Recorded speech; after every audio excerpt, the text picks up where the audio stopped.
is everyone? I see Meteor Ball, Radish, hey. It's been a very interesting day today because even though I had plans to stream overall, something happened and yeah, I might need to spend less time than I previewed because my brother has a bit of a party today and yeah. I'm gonna have to go. I'm gonna visit and I'm gonna give him some attention that I haven't given him in a while. Yeah. I am tired. Oh, you're tired? Damn. How's that working out for you? No. Hi from Urmogayan. Yeah. Hello. I don't know that part of India. Like, I used to have a friend from Kerala, and that was like the only region I was sort of familiar with. Oh wait, no, I also knew a guy that studied in med school from a Discord server, and he was from Uttar Pradesh, I think. It was in the north.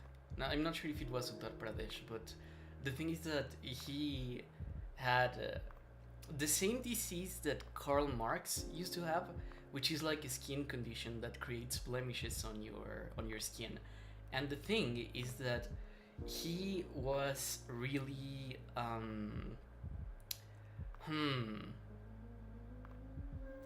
he couldn't drink a lot of soft drinks, so he couldn't drink, for example, coffee, sodas, and the only thing he could drink was tea. That was like his enjoyment, his vanity drink. And he got really good tasting tea, and he got like really good tea leaves whenever I saw him. And then he could like really break down the teas and explain why they were how they were and things like that. And eventually I found out that his grandpa in India, because he moved to the United States, his grandpa had like a slave plantation.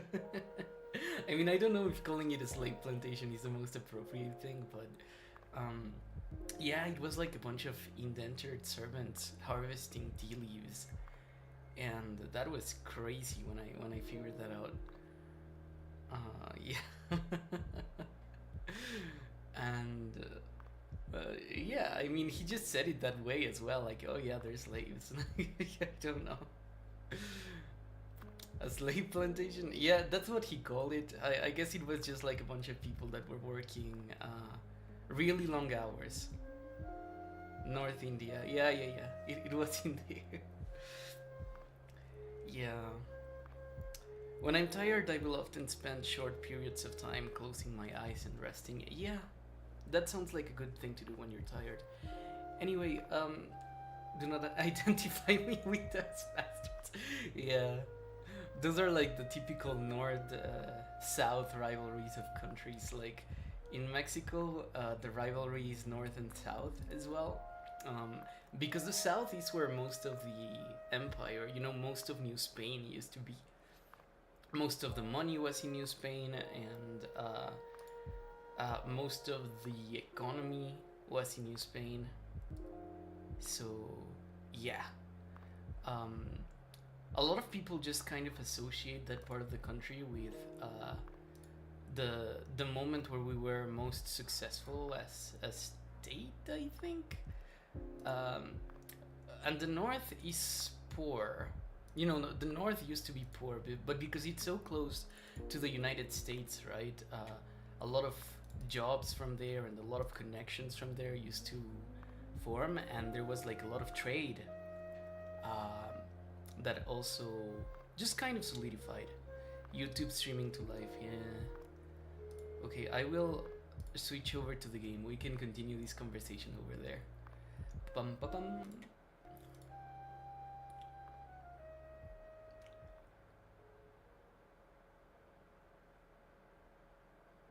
Okay, yeah. Is the game running? I guess we'll see. Bandai Namco. Oh shit, that's a new logo.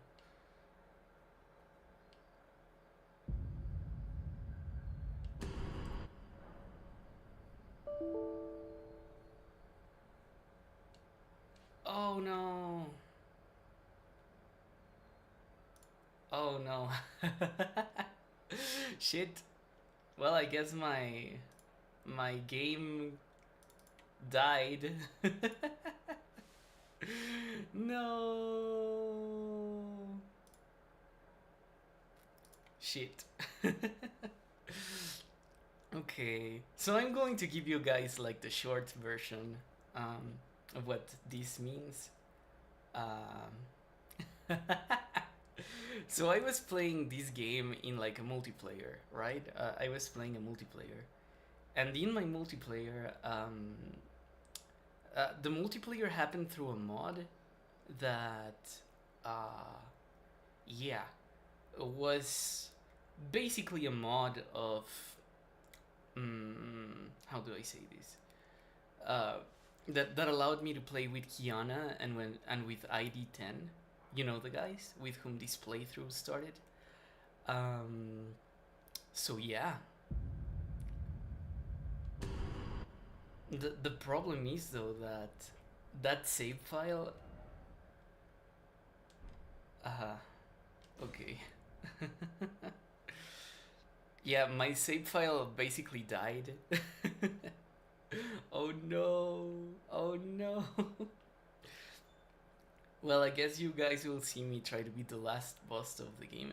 Yeah, so basically these games don't really like mods. And I wasn't really playing the mod because the multiplayer aspect of what we were doing is no longer ongoing. But what is ongoing, like the thing that we kept, that I kept using was the save file, because this game does not allow you to have like multiple characters on a single save file. New inventory features, okay, yeah. So this is my other character. This one is not the fire vendor. Oh my god. Yeah. So what this means is that we're not gonna. I don't know if I can bring the other one back, but you guys are gonna see me try to beat the final boss, because this is like the part of the game I never like finished. Damn.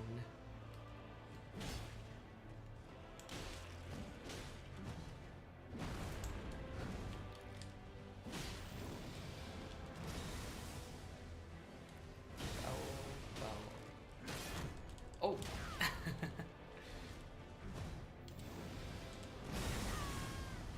Boy. This guy is really beefy.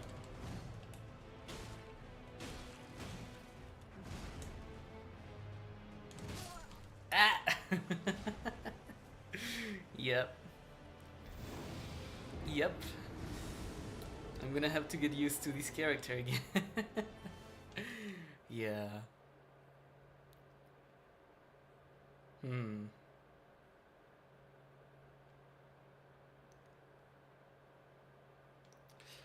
Alright, yeah, so I was using the save file of like the modded version. I wasn't really playing the mod, but now I think the save file is like dead, so I won't be able to use it.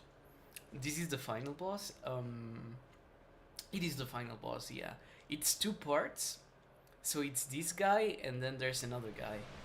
So yeah.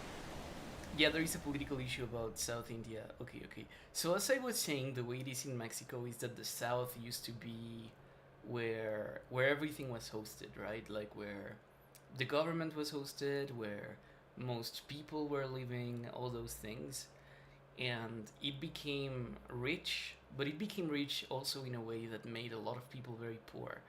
And the North became industrious, and it became rich more on a basis of labor, so it's more similar to the United States, kinda.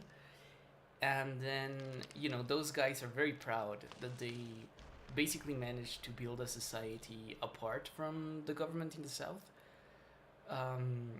Yeah. And the thing is that they feel like the South is just like leeching from them now, because they have a lot of money, and if they were a country like on their own at the border, they could basically thrive on their own, have their own success on their own terms. But yeah, it's like questionable how true that would be. But it is something that comes up in Mexican politics every so often. I don't think. I don't know how that would work in the United States or somewhere where you guys might be more familiar. Because the thing is that when I think of the United States, I don't really think of like a society that has like a marked divide with people that have like legitimate economic interests, I guess.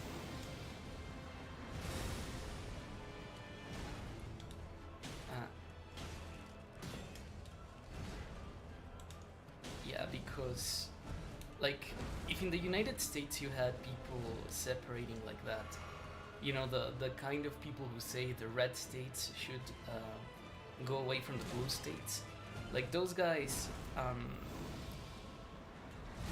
they would create like a society that was not as rich as the one they have right now, right? So yeah, that's the thing.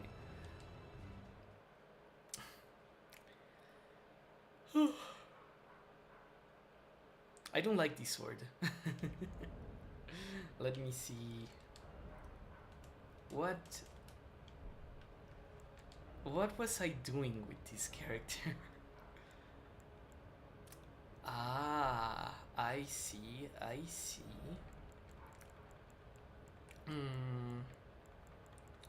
Do I have anything that's like fire that I can use? Yeah, because the thing with this one is that I had almost completed the game. The only thing I'm missing is the actual weapons. No, the final boss, I mean. Yeah, the final boss. Okay, I can kind of see the broad objectives, the broad goals of this.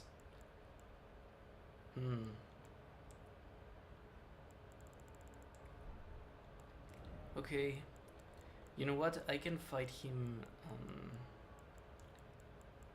in the very aggressive way that I kind of know how to play, but he does a lot of damage, and I think I was trying to play him in a more conservative way. So we'll see.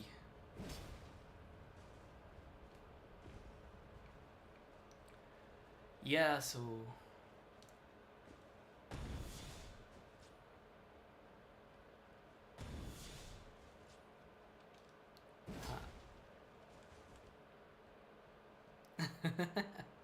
okay, I guess two hands is like the way to go here.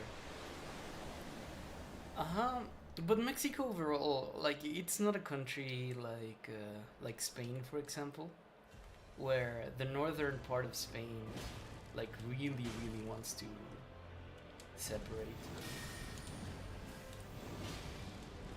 Ah!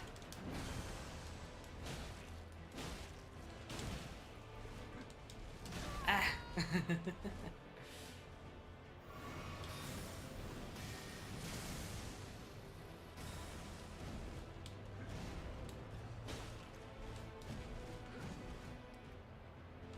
Ah! Okay. Okay, my guy, okay. He's very powerful. He's like really powerful. Actually, you know what? Let me see if I can create something that resembles the character I used to play with in the game. In like the other gameplay. So I guess I was using something like this, and then something like what was the robe again? I don't think I own it, huh?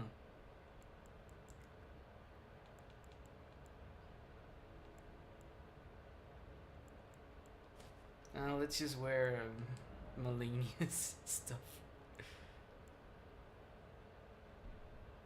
I need protection against faith. So let's see what's faith. Holy protection, yes.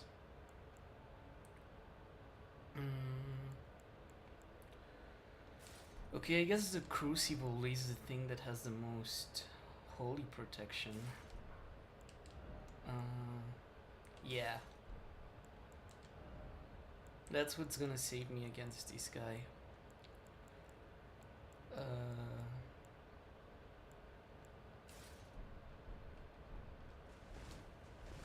Is this good speed? It is kind of good speed. Now let's see what I can do in terms of swords. Why did you add Luxerula to your VTubing name? Okay, this is something... this is a very good question. So basically the thing is that I was kind of thinking about the kind of relationship I want to have with VTubing. You know, I am like a very slight Japanese speaker. I have like a very low level certification of Japanese. And I was kind of thinking that if I am going to VTube and if I am going to network around VTubers, then maybe it would be intelligent to do so in such a way that I work within the established medium, I guess, right? So there are a lot of VTubers, YouTubers as well, who do things which are like Japanese adjacent content, and basically I was thinking, okay, so if this is gonna be what I do, then maybe it should be also how I present myself, you know? Like if you're going to be a content creator that functions as someone who does a certain type of content, I guess it kind of helps to code your content around things that work, you know, things that communicate what you're up to. And yeah, if you're a VTuber, that I guess that means, you know, that navigating in the language of like Japanese speakers is something that's useful, if not something that's required. But then I was kind of thinking that, you know, there are a lot of VTubers that do that. For example, Takanashi Kiara from Hololive, she's like German. IRL, she's Austrian, so, you know, ethnic German, but culturally she's from another country. And the thing with her is that she's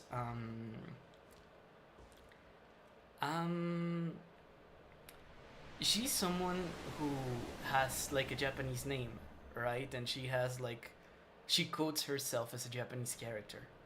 And I was thinking, oh, okay. But you know, the thing with Kiara is that she, I mean, I don't know this, but she might actually be Asian.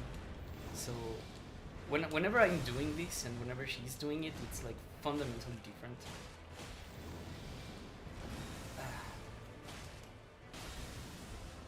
Man, this is like the weebiest Western like way of doing this level right now. I have a katana, but like Western armor.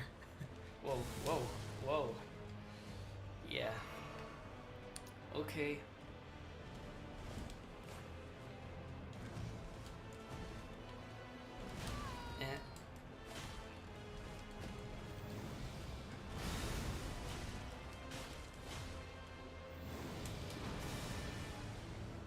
Oh, I know you.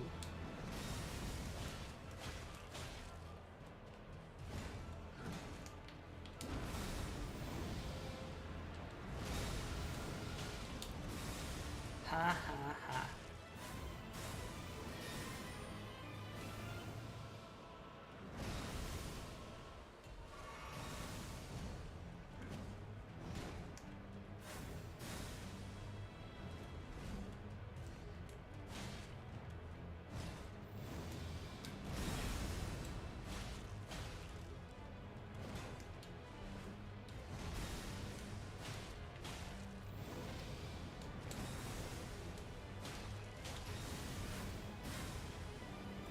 Oh no, I remember this. I remember this.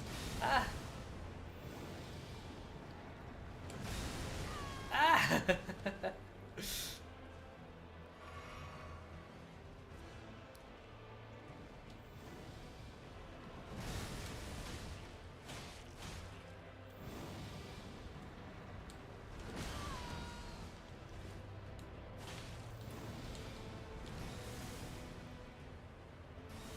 This guy doesn't know I have the power of anime right now. Wait. Ah! No. I got way too confident with that. No, but I think I'm remembering now. I am actually using the kind of weapons that you're supposed to be using against this guy. Or well, at least the ones that work for me. Let me just look at my stats because I think yeah, these are pretty good. These are pretty good. They're balanced, but I mean they're not ideal, but I guess they work for what I'm trying to do at the moment. Spoke too soon, yeah. So yeah, I guess I was thinking, you know, if I am going to be navigating like a Japanese dominated kind of media, it would be smart if I actually, you know, incorporate its gestures. But then I thought, this is kind of like cultural appropriation in a way. Because, you know, I don't have a background in this culture, at least not like one as deep as the person I am using as a reference does. And I think I should be a bit more responsible with that in that case. And yeah. Oh shit. He did give me a good hammer beating, yeah. See, this is more Latin American than Japanese. The fucking hammer beating. Yeah. So the thing is that basically I thought it was like a type of cultural appropriation, and I wasn't comfortable with it. I wasn't comfortable with like, you know, I am trying to reconnect with France and reconnect with French because I rarely speak French in Mexico. So I do need to, if I want to engage it, right, engage in like a much more comprehensive form of cultural connection that at the moment I'm not doing. And I was kind of thinking, okay, if I was going to do the same thing with Japan at this moment of my life, it would be a years-long process, and I honestly wouldn't be comfortable just kind of incorporating those aesthetics. So I changed the name to a name that was more Latin and less Japanese, I guess. Barely? Yeah, barely, because, you know, there are not that many French speakers in Mexico, in particular in my city. There are not a lot of them. Do you speak it at home? We used to, but my dad was kinda opposed to it. So at some point, my dad was like, "No, we don't want to speak French at home anymore." Like, yeah, he didn't like the idea. So I speak it with my mom sometimes, but like with my dad, he's not that much of a fan, to be honest. And back in the day when he was like more involved in our parenting, and when we were smaller, right? Because that's really when like these kinds of things matter. Let me see if I have like a fire infusion.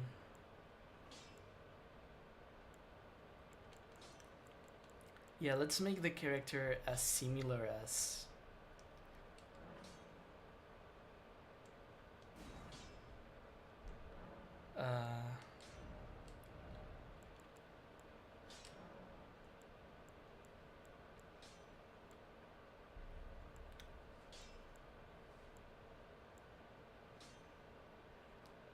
yeah, let's give it the flame art.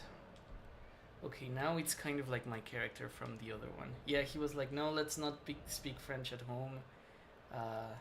These kids need to learn, you know, the language of the country they're actually living in, and yeah. I don't know, I guess my mom was the one that was really enthusiastic about doing this, but Yeah. My dad was kind of opposed. Yeah, honestly, I thought changing your name to Japanese just to follow the VTubing trend seemed a bit awkward. Yeah, you know, I had a bit of a thought process behind it, but on second thought, the thought process was not as you know, I should have thought deeper about it. When I thought I also had like a really creative name, because Ake no Miyose. Oh, he grabbed me. He grabbed me. Fuck. Yeah, Ake no Miyose is the name of the star. You know, the first star that appears at dawn. And Akeno by itself is like a given name. And it's a gender neutral name. And so I was kind of like, oh yeah, this is like, you know, if I was actually a Japanese VTuber, that branding would be really, really nice. Because it's like, it pays homage to the fact I was like a non-binary person, and it also pays homage to the fact that you know, that I am a star-themed character, and I found a name that was both like a pun, at the same time it was, you know, like a normal person name, and yeah, I was really liking the idea.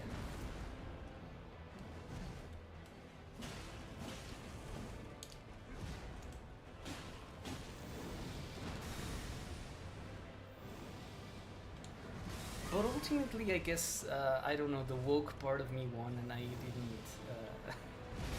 didn't follow through.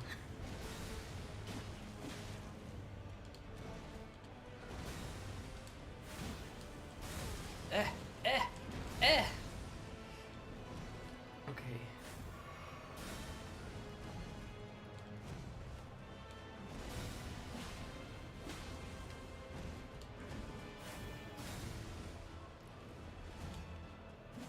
Oh. Oh, fuck you, Radagon. Okay, I'm doing better now.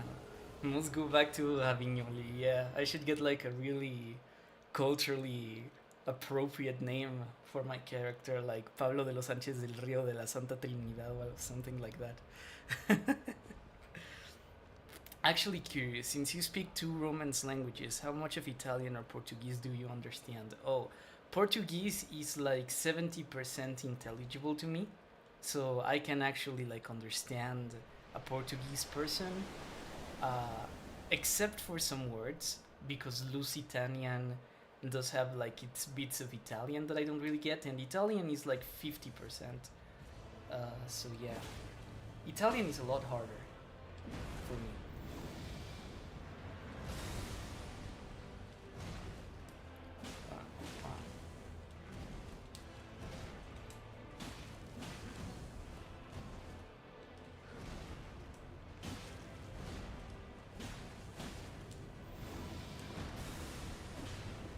Uh, uh, uh, uh, uh.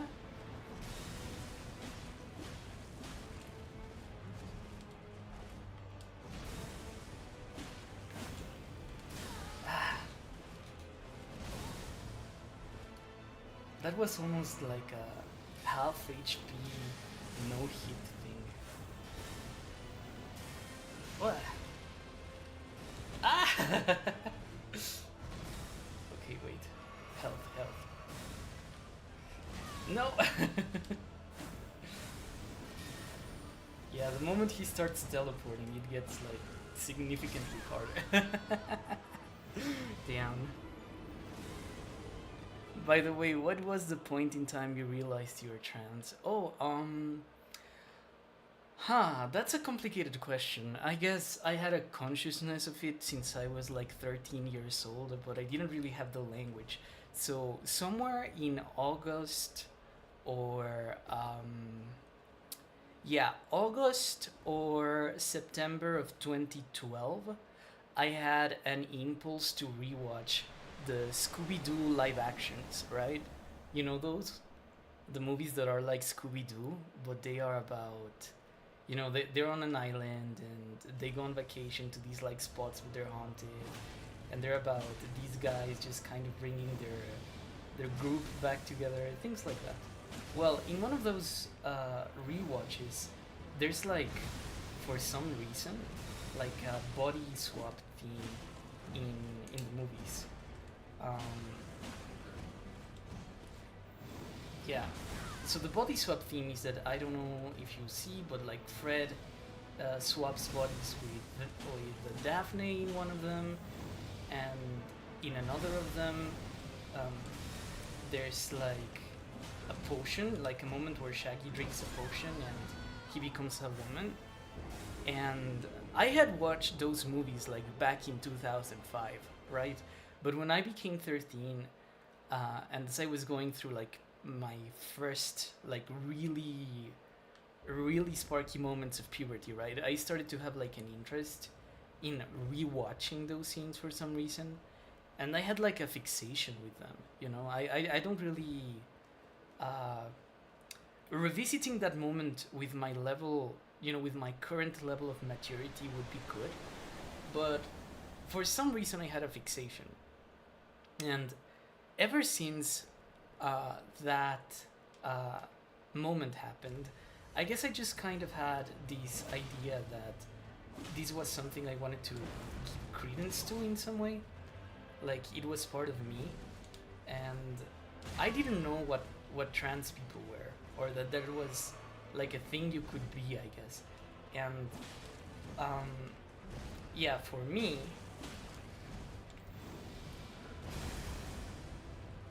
my thought process was that yeah, like, this is just something that I feel like really strange about, but I know that my parents would probably not be nice about it if I actually go and tell them, you know. So yeah, it was half and half, those things. My parents are really Catholic. My mom especially, she was in like the Opus Dei schooling system, and those guys are like the worst kind of Catholics I think there are, along with the Legionaries of Christ. Like, those two are my least favorite Catholics. If I was going to do like a Catholic tier list, those guys go on the bottom. And yeah, basically, I kind of was aware of it in some like disembodied way since that moment in time, but I didn't really have like the language for it. I wouldn't have been able to put it into words because I didn't know what transgender people were, if that makes sense. So yeah, it's one of those things that if you have a certain kind of upbringing, you will always be a bit sheltered about. So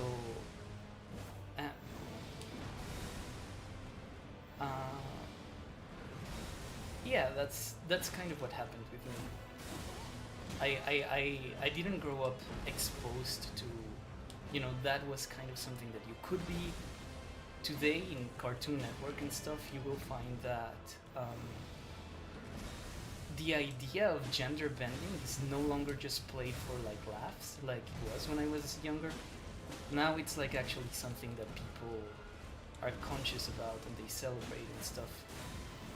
Like, Cartoon Network has gay shows with like openly how would I say this? They actually have characters that are like openly trans, and it's not played off for laughs. It's like actually a thing that people are and people can be. And back when I was younger, that was like a very weird idea. So yeah. Rabs makes a religion tier list one. I'm not too familiar with religions to like properly do that the way I would see it. I am more familiar with Catholicism because I was actually involved with the orders and stuff. So yeah. It comes down to that.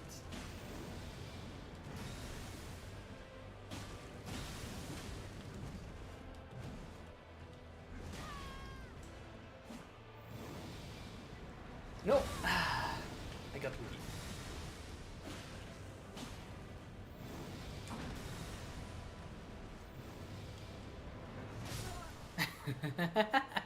Okay, Radagon, okay. I don't know how you can play this game while thinking and talking at the same time. Ah, you know, at some point it becomes like muscle memory, I guess. You know, uh, I guess this is also something I picked up in like street fights and just regular fights when I was doing Aikido. When you are fighting someone, look at their hands. You know, you never look at their head or at their arms or at their stance. You look at their hands and at their feet, because the moment that their hands and their feet are actually moving towards you, that's when you know that they are going to do something. So when I'm fighting this guy, I'm always looking at the hand that's holding the hammer, and when it's at like the highest point, that's when you know when to dodge. Typically when he hits me is when I can't see his hand, or when I'm a bit off rhythm because of whatever. See? Whoop, whoop, whoop.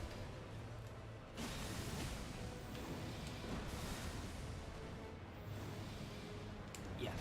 See, what I did there was wait to see when his hand was like at the highest point, or like the furthest back point, and then I make my move.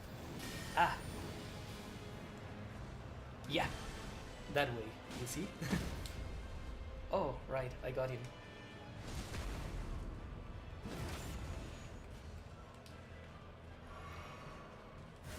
Ah! This fucking attack. Ah! Ah! That's the problem. Huh.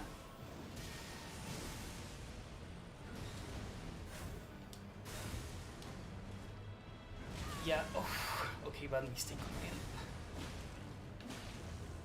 The other moment when he can really hit me is when he's doing the teleport one, because when he's teleporting, I'm not actually like fighting him. I'm fighting like magic, and magic is a lot harder to like look at, I guess.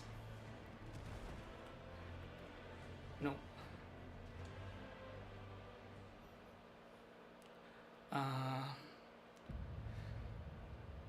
What's the best form of Catholicism in your opinion? The Jesuits. I really like the Jesuits. What?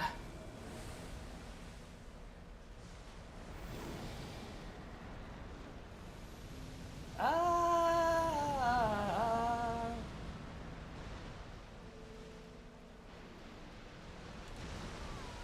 Oh my god. Oh my god, that thing is so large. Can I fucking use my horse here? Okay,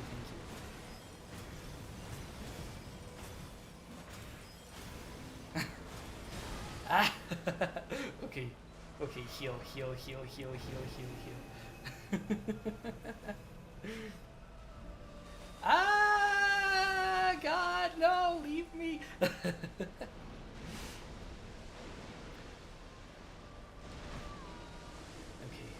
Okay.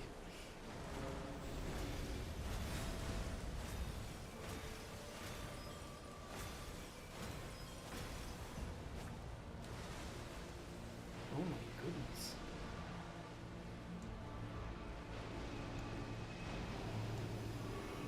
Uh-oh. Uh-oh. Uh-oh. Uh-oh. Damn. Okay. Well, have it your way, sir. Okay. I'm getting closer.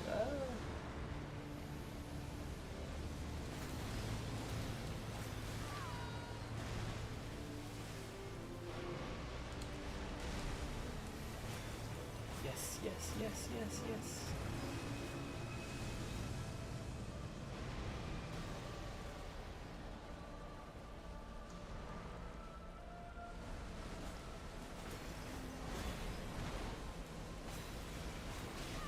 Oh.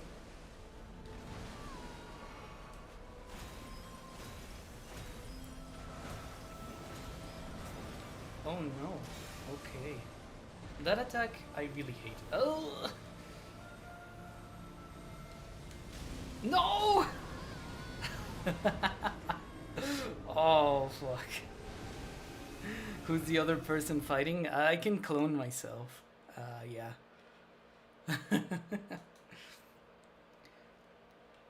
Yeah. So this is a really hard guy.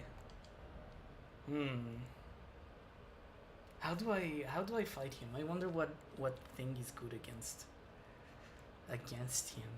Hmm. Maybe like just regular strength. Um.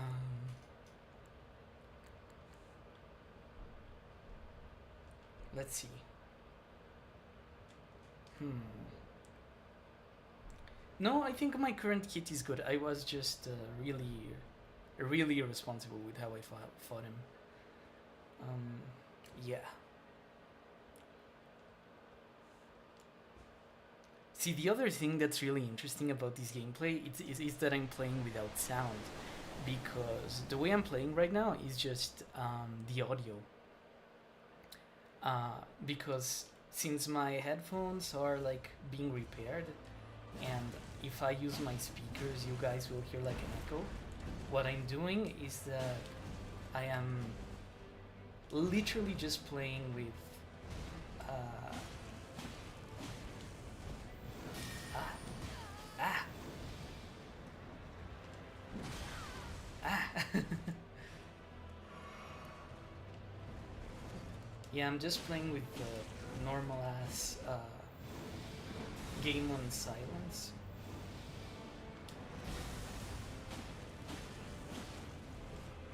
So I can't really hear what that guy's doing. Oh.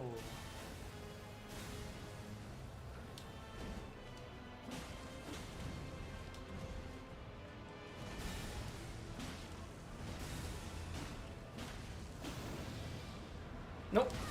But I reacted too quick there. Huh? Huh? Here I need to drink too. Oh. Oh. Okay, jumping does not work.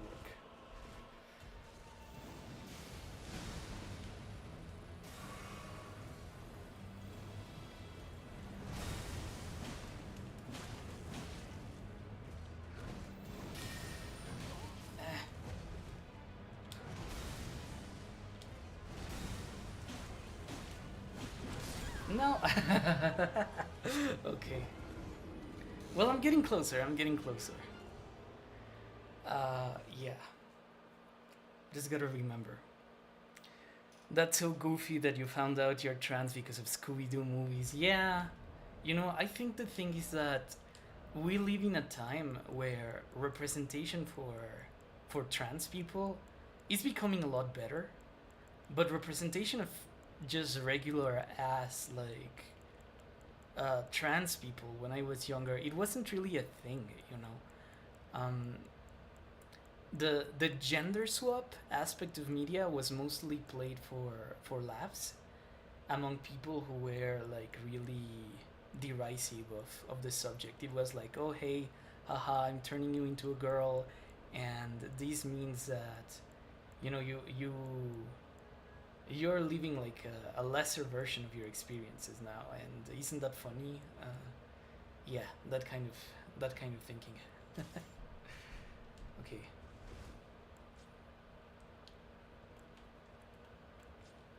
So yeah, that was my experience growing up. Because trans people were so rare, and you like rarely saw any of them in media. It kind of came to this point where this was just kind of what we were used to.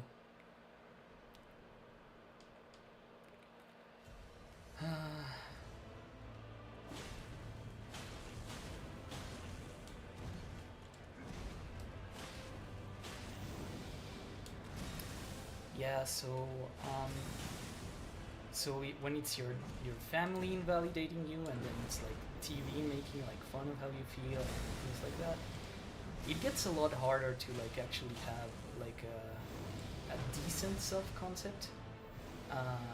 Today it's like easier, I guess, because even with characters like the ones in Steven Universe, for example, you do see trans people be visible. Oh my god.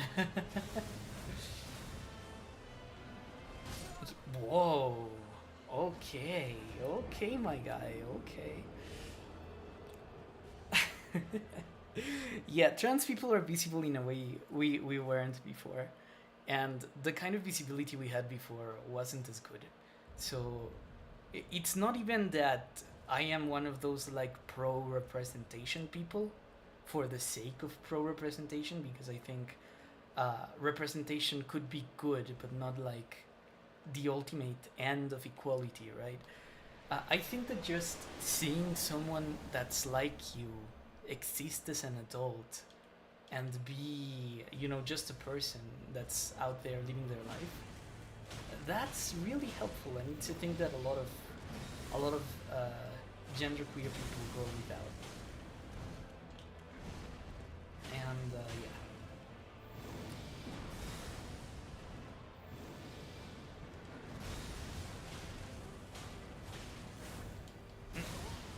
Ah! Damn, he got me like twice, holy shit.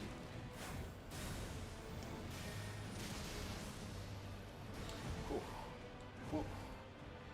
Ooh. No! I got too greedy with that jump. Oh god. No, yeah. He's outguessing me. He's outguessing me. Okay, just relax. But yeah, I think it's a good time to be transgender right now. All things considered, right? You know, the politics around it are kind of bad, but I think it's not. How would I say this? It's difficult because there's like a concerted effort to make a circus out of our identities, you know, and that's complicated because it's kind of like how it used to be for gay people back in the day, where, you know, they were the ones that were the scapegoat of conservative politics. But I guess the thing is that conservatives used to be dumber, and they got really media savvy over the last over the last decade. I think what happened was that back when people were like banning the Harry Potter books and shit, what conservatives realized was that having a bunch of teenagers saying you are kind of uncool makes you miss out on voters. Yeah, so if you're like the no fun party, yeah, like people don't really want to have anything to do with you, I guess. And that's kind of like conservatism was when it was like the 2000s, for example. The conservatives were like the no fun party, the we want to ban Pokemon party, the Harry Potter is satanic party, those kinds of guys. And then I guess they realized that being that way is kind of a poor strategy to gain sympathy among younger people. And eventually what happens is that they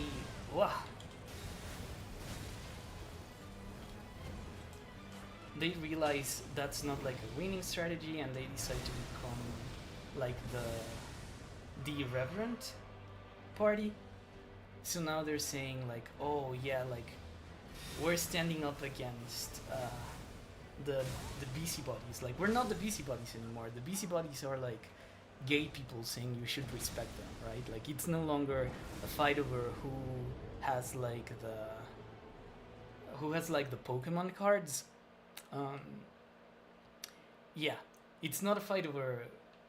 Yeah, like, it's no longer us trying to take away your video games and tell you the kind of content that you should be consuming in media. Now it's the liberals, right? Now it's the liberals saying like, oh yeah, you know, you shouldn't be playing this or you shouldn't be playing that. You should just be like listening to us. By the way, isn't this the character you said had similar hips to? Radagon? Yeah. Yeah, I kind of look like him in build.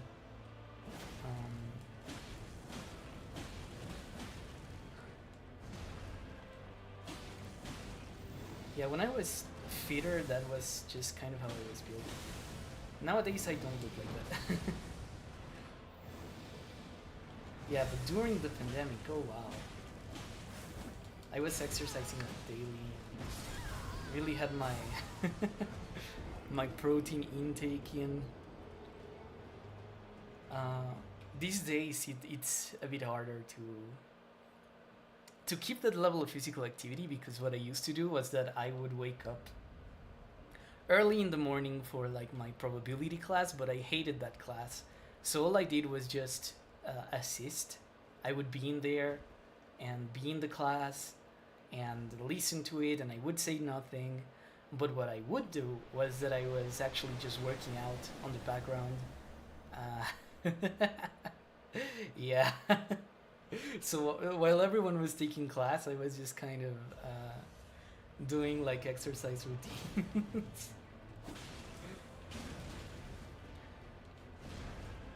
Yeah, that's why I was so fit back then. Today I don't keep up that level of physical activity, but back then that was just kind of like what I used to do. I skipped class to go work out.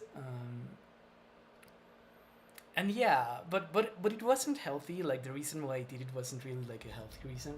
What was going on with me was that I had an ex. You know, like I had a girlfriend that I was really into, that I lasted with only 2 weeks after like 5 years of situationship, and we agreed after taking like a small break that we weren't going to talk to each other anymore, and that we weren't going to like relate to each other anymore, but we were going to meet like months later to have like a kind of encounter again and figure out where we were in life and if we wanted to make room for each other again.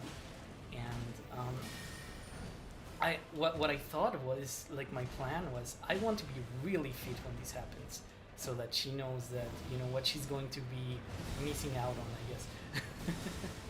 And yeah, it was like a really toxic way of thinking, but yeah.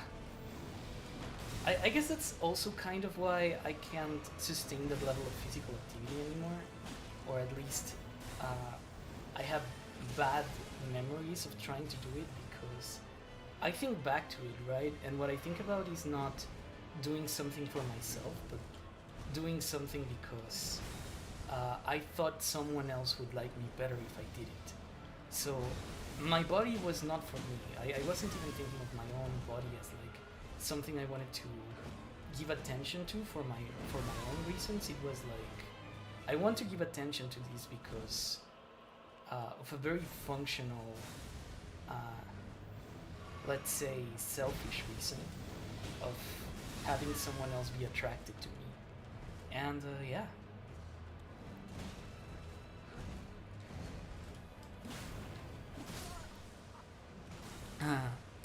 How many girlfriends have you had over your life? I think 5, maybe 4. So one of them was online. Like, my very first girlfriend was online, and I dated her over an MMO called Mabinogi, and we were together for like a very short time, but it was like my first partner.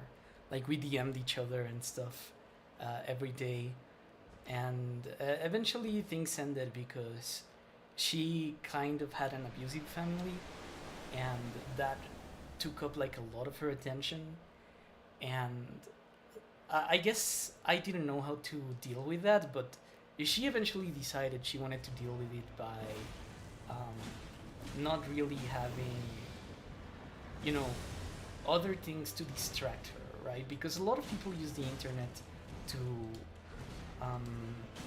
distract themselves from problems going on, like, in their lives. And I guess she realized she was kind of doing that, and she said, okay, you know, like, maybe I would be a healthier person if I wasn't in these video games. And you know, fair enough. She didn't say it that way, but I guess that's kind of what she felt. And yeah, that was sad. Then my second girlfriend was this one, the one I broke up with over COVID. And then I had another one at the beginning of the year.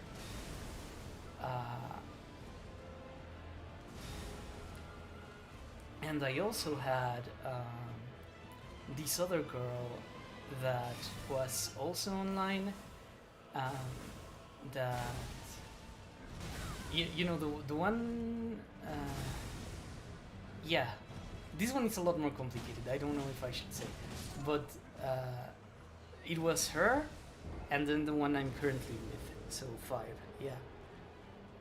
Cool to imagine Rap doing push-ups while the prof is asking about conditional probability or something.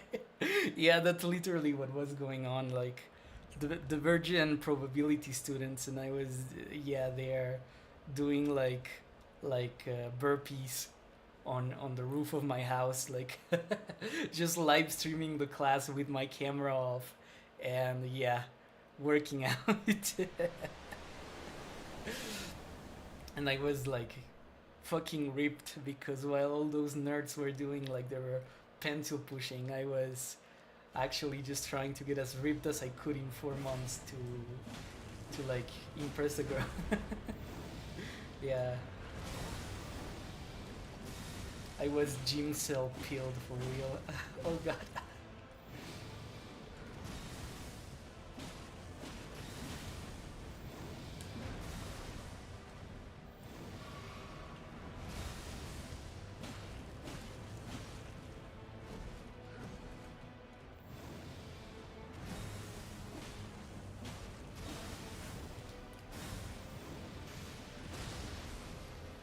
Go away. Oh, you know, I also like this character a lot because they're technically transgender. But that's like lore that, sadly, because we couldn't watch the game in full, you guys are not gonna get to see that Radagon went woke trans character. Ah! Mm-hmm.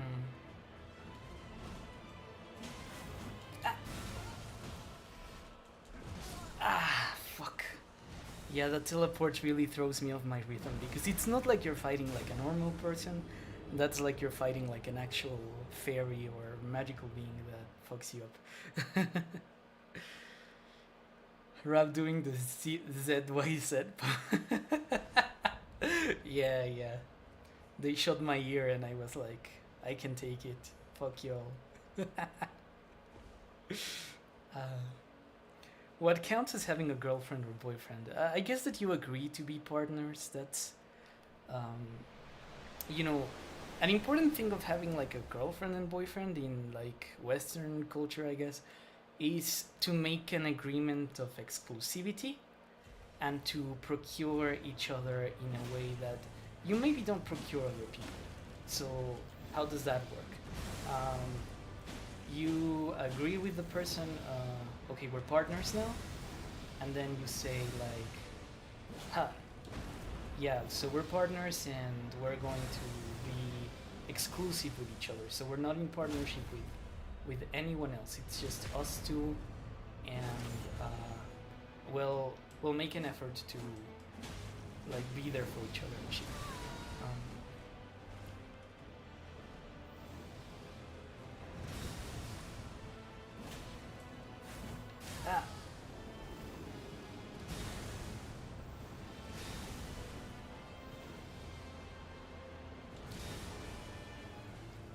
Yeah, so it's basically that, and then like the long-term objective of a partnership is to, I guess, eventually continue scaling it. So if you find out that you're with someone with whom you actually have a decent level of intimacy, the idea is that you continue to like tie each other in like deeper and more convoluted mechanics until you eventually decide to share a level of intimacy that works for your emotional needs long term. And for heterosexual couples, that typically means getting married, right? So if you're trying to think about it like a Pokemon, I guess a girlfriend and boyfriend are like the stage 1 Pokemon, engagement is like the stage 2, and marriage is like the stage 3. So yeah, that sort of thing. But unlike Pokemon, like, you shouldn't go into a relationship with the expectation that it's going to go like to the highest point imaginable. What you should do is just allow yourself to meet a person and see if they actually are a good match for you, and like if things evolve in such a way that things can go well in the future. Because here's the thing that a lot of people, I guess, are kind of close to. But, you know, just because things are working out with your partner at the moment, and just because you're good people who make a good couple, it doesn't mean that your lives are likely to converge in the long run, right? So if you have plans and they have plans and your plans don't really match, even if you're like great for each other, it would be healthiest for both of you to live like your best life, that you that you make an effort to pursue something that works better for both. So yeah, it's kind of like that. I mean, it's always worth trying, but it's never worth going in with like full end of expectations, because things can go many ways, right? Things can go many ways. And yeah, if you, for example, have a career path that means that you will be like very long hours away from home, things like that, and your partner is someone that's like really emotionally for them, it's like really emotionally important that you're physically present, and you can't be physically present, then how would I say this? Then even if you two are like great for each other and have like good moments together, I guess there's a level of emotional maturity in saying like, okay, as good as we are for each other, it's important that we recognize that this situation is probably not sustainable in the long term. Oh.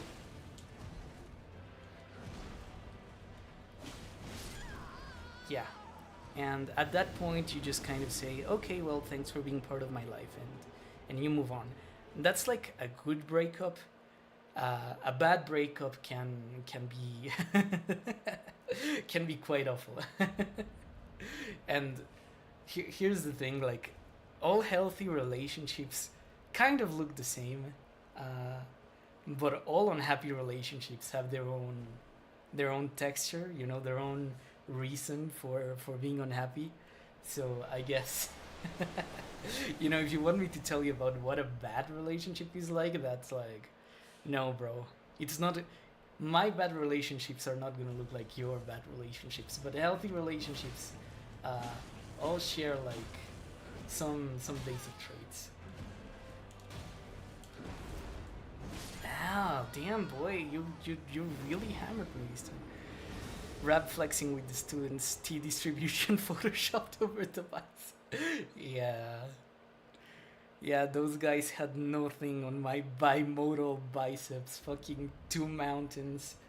You know, instead of a fucking 6-pack, I had a 16-pack. You know, when you get fucking side ups from how lean you are, and the fucking 170 grams of like daily protein intake, like, fuck those guys. Yeah. You ain't got nothing on my gains, bro. There's more protein in me than in all the meals you're gonna have this month.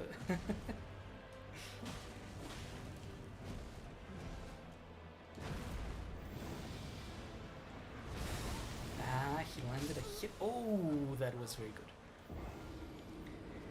Gotta catch them all gets a whole new different meaning. Yeah. I guess I wasn't in a relationship after all then. Maybe you were. Like, I'm no one to say. It's more about how you felt and less about what it was and whether the person also agreed to be in a relationship. I feel like I was raised in one, so I already know. Yeah. Yeah, fair.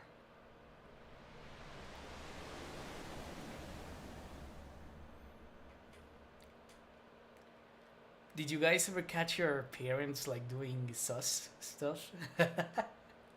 I'm very fortunate that I didn't. Like I never opened the door and was like surprised. But I grew up in a room without how do I say this? Yeah, in a room without a door. So when my parents were like having like those healthy relationship moments, I listened. You know, I wasn't surprised by it ever, but I did have like ears ears to witness. Oh. Yeah. Yeah, very unfortunate.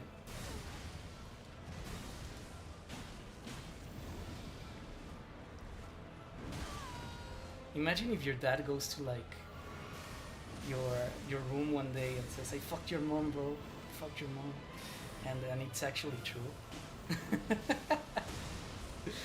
Yeah.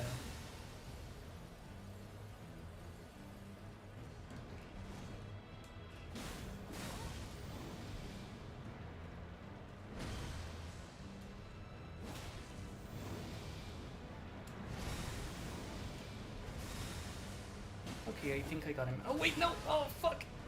Oh no! He fucking teleported. I hate when he does that. Ah! The door lore continues. Yeah! Okay, so for those of you who don't know, I didn't have a door for me from when I was 6 years old to when I was 18. So the story of my door status, like if you didn't have an abusive family, this will sound crazy to you, but like I had a room for my own, and it was like probably the second biggest room I ever had when my parents rented a home when I was like 1 to 5, right? So during that moment of my life, my parents rented, and I had only one sibling, and we lived in a house that had like accommodations for 2 siblings, so things were fine.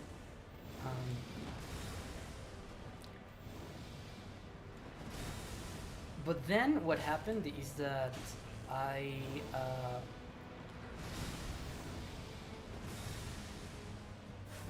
no! Oh fuck. Fuck you and your teleporting shit. Ah! He's not fighting fair.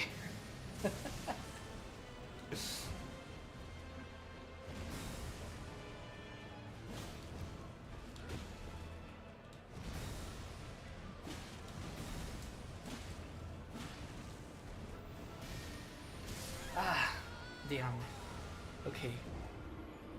Yeah, so when I was 1 to 5, I had a door. Then when I was 6 in France, I had a door, but I shared a room with my brother because I also had a sister who had just been born. So from that point onwards, I shared a room. Then when we came back to Mexico, I shared a room with my 3 male brothers. No, with 2 male brothers. I was the third. Well, I'm not a boy, but I was being treated as a boy. So like, there were 3 of us in one room, and then what happens is that we're there, and my sister one time is playing with like this absolute jackass of a guy that I didn't like, that came over to my home, and he was trying to like keep her out of our room, and she fucking was pushing the door to get in, but this guy was not letting her in, and the absolute jack-off of a man just is taller than her, and he's pushing the door from like upwards, and my sister is shorter and she's pushing the door from like downwards, and this creates like a bending thing where my sister pushes the door and it bends out of the frame, and what ends up happening is that she loses the room. You know, the door snaps. Yeah. The door fucking snaps, and my parents never cared to repair it, because in their mind it was kind of like, why do you need a door anyway? Like, this is like a room that has no privacy to start, and we want to be able to like peep in if you're doing like weird shit like fapping or something like that. I don't know what went on in their minds. Then eventually I moved to like a different room when I was 18, at the top of my house. So I live in one of those very old Mexican homes that used to have rooms for servants. It's like a thing, but it was normal that you had like a room for the servant, and the servant lived in your house, shit like that. And yeah, so I moved to the servant house, and it was a very small room, but I liked it because at least it was not a shared room anymore. And yeah, so then what happens is that I moved there, and oh, nice. Yeah, I moved to the servant room and I spent there until I move out. But while I was in the servant room, like the construction was never finished, and the thing that it was always missing was a door. So until like my last 2 years living in that house, I continued to live in a room without a door. Yeah. So yeah, that's my door tale. Ah! Oh god.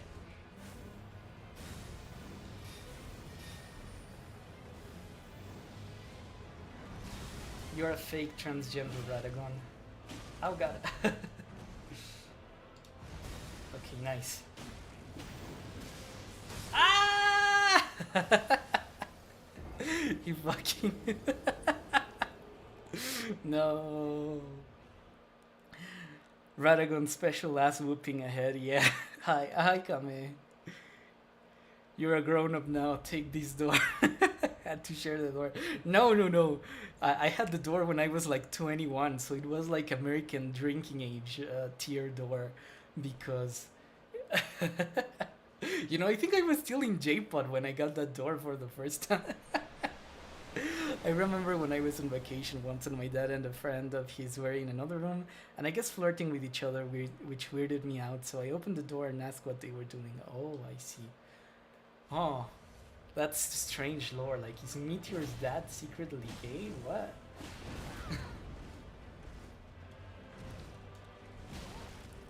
Huh.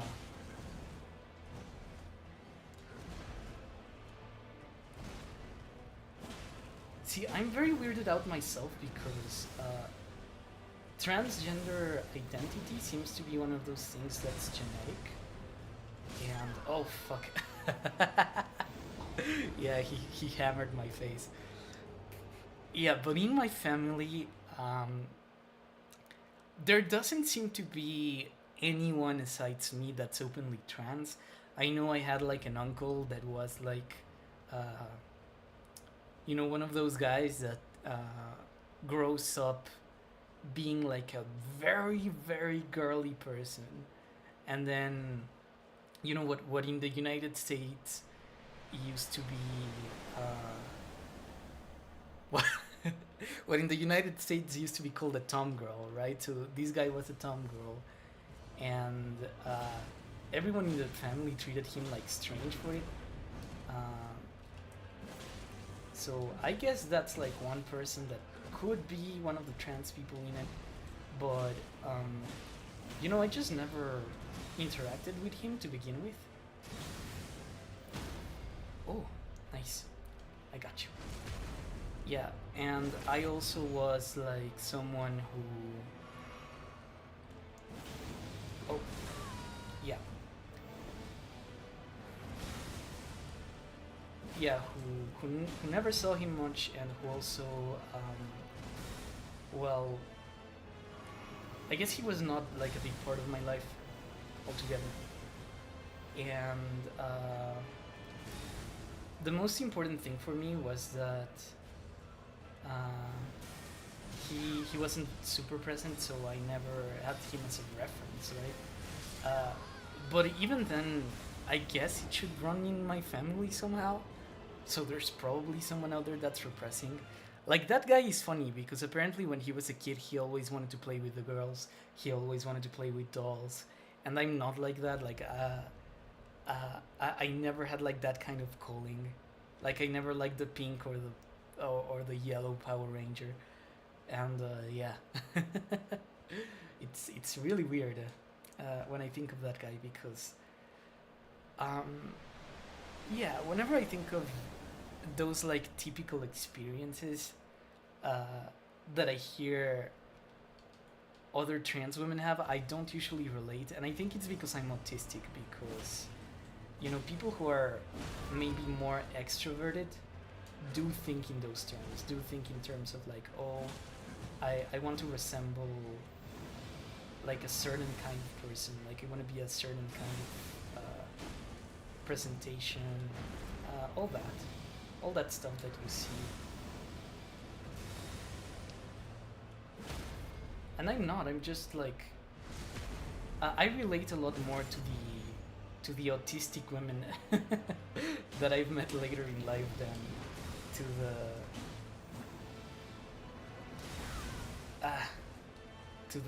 the women in my family, for example. Yeah.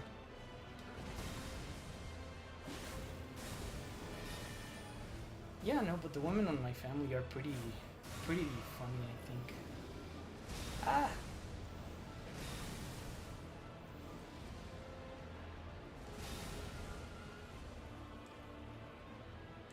Come at me, bro. Get close. Get close. I'm not getting close. You're getting close. You're not gonna fucking teleport into my face. Fake ass bitch. No, wait. Okay.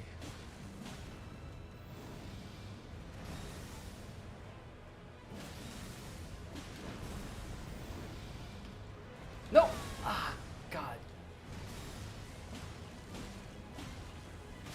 I had him. I fucking had him.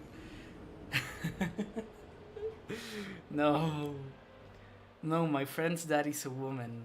He's not gay. Ah, okay, I see. So you were concerned that he was cheating, not that he was homosexual. Okay. I've been reading a lot of trans memes lately, but I don't really relate to them. Yeah, see, the thing is that okay, I'm not gonna say this is you, but if you're autistic, you're not going to have the typical experience of most trans people, right? Like with me, I guess the Scooby-Doo thing is not like normal. You know, it's not like something you'd expect to see in most trans women, like, oh yeah, fucking Scooby-Doo broke my egg. Shit like that.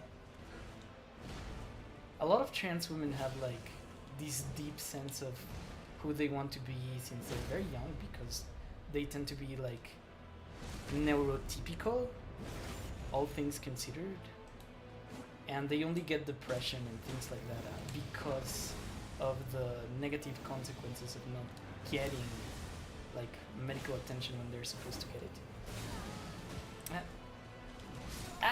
Fuck. Out-rhythmed, out-planned, beat, defeated. No, my dad wasn't cheating. He and mom never married. Oh, I see. Okay.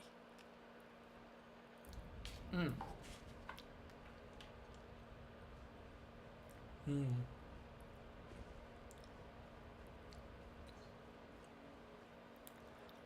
What if your dad's friend became like a trans man though? Would that make him gay? Mhm. Doesn't that make you gay? That's one of my favorite videos ever. I like talk about it with my roommate all the time. Wow.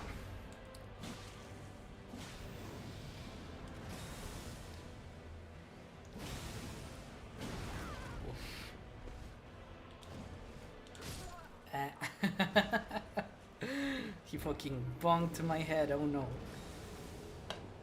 Hmm. Hmm. Yeah, trans memes are funny. Mm. I find them enjoyable, but there's one thing about like the egg ones that I don't necessarily enjoy. Because trans people who make egg memes are typically referring to like their own experience, and they have like a very particular experience of like noticing they're trans after working against a lot of repression. But most people don't. Well, I won't say most people, but there's definitely a huge amount of people who don't experience like the normal, well, not normal, but the typical gender dysphoria thing that a lot of these memes refer to, and a lot of these memes just kind of alluded to. So yeah, it's like not every two trans experiences are the same, and if you're familiar with like mathematics, I guess I'll describe these as cluster properties. Mm. So what that means is that you have like a bunch of objects that share characteristics, and that puts them into like a single set, like a single family or a single group of objects. But what makes them all have, be together is not that they have every single property on the list, but that they share like a bunch of common properties on that list. So it's not the presence of every trait, but more the confluence of traits that matters here, if that makes sense. So just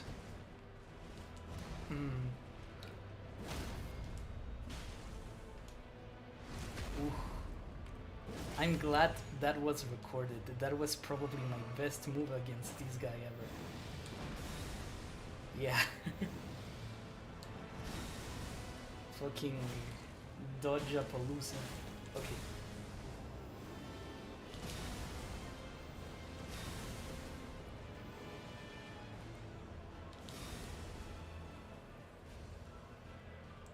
Come at me, bro. Ah!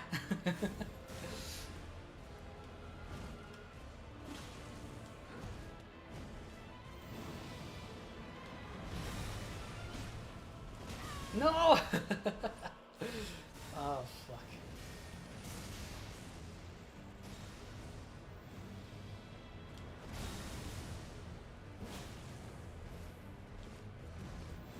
I need to drink something soon. Oh my god, I'm about to die. Ah! Oh, you won't give me a break, motherfucker. No.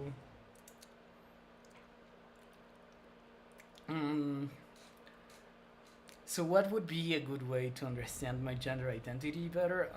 Okay, think of it like a t-shirt, right? There are times in like people's lives when your parents are the ones that buy all your clothes, right? Because you as a kid cannot buy clothes, and a lot of the time it's a lot more common for like parents to not involve their children in like choices for clothes, because children might buy like dumb things, I guess. And unless you have parents that make a point of letting you experiment, like, there's a lot of things that they will decide for you early on, right? And you can think of gender kind of like that. People will offer you like a certain arrangement, and it's up to you to say like later in life if that's an arrangement that works for you. So maybe there was a way that you used to dress when you were younger, or right now even, that works for you, but at the same time it works for you, it's like maybe not the one that works for you best. So once you grow up, you start to see that maybe there's some kinds of expression that feel more like you, and you learn them, you figure them out, and once you got them, like once you have a clear picture of what they are, you can just practice them better, if that makes sense. So what I would tell you is that if you are someone who is trans but does not experience dysphoria, you know, all these experiences of like, oh, you know, I feel like a woman but I'm not, you know, I feel like a deep sense of distress at the fact that my body doesn't match how I perceive myself. If you don't have those feelings, the way that your trans identity is more likely to like come forward is not as a deep sense of despair that you are trying to correct, but more as something that you feel would make you happier. So how does that work? You know, like, I don't know if you've ever played like video games where you design your own character. For a lot of trans people, it's like really important to play those games because whereas in real life they can't choose their bodies, in those games they kind of can, you know. So for a lot of trans people, it's like a useful form of escapism.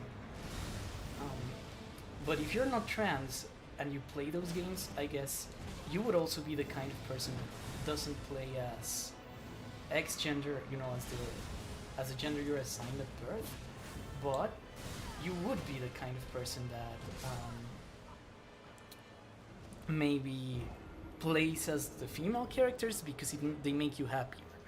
So that's kind of the angle you should take when you're thinking about this question is, would having or living as the opposite gender make you a happier person than you are right now?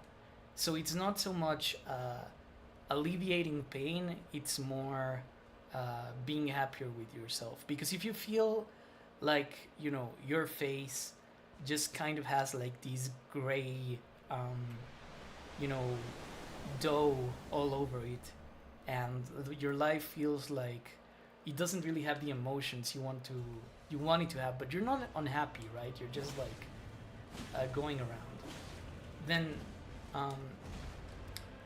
that might be like a symptom of depression.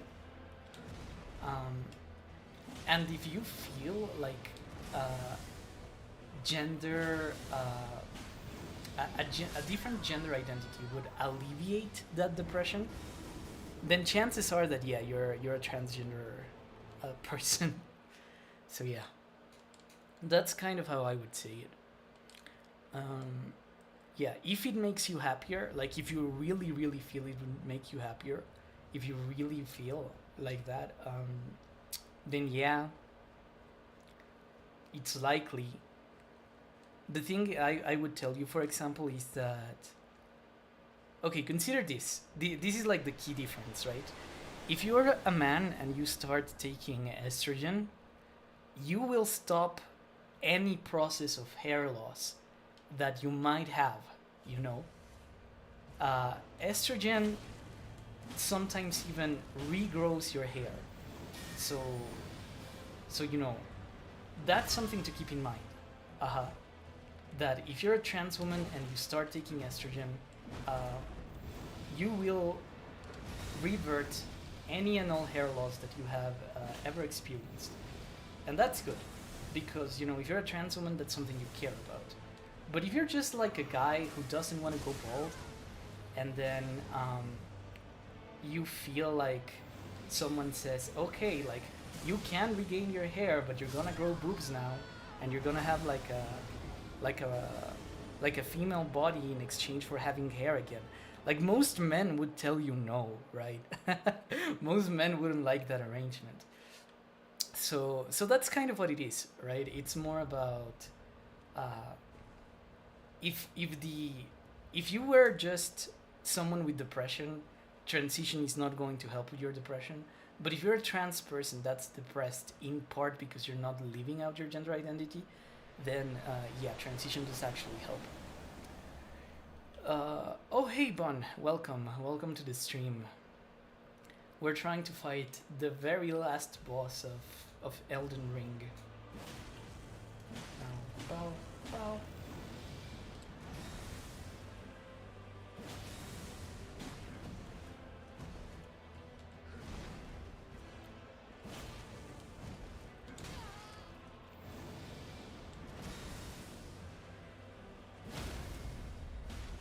Okay. Bow, bow, bow. No! I missed. Fucking missed.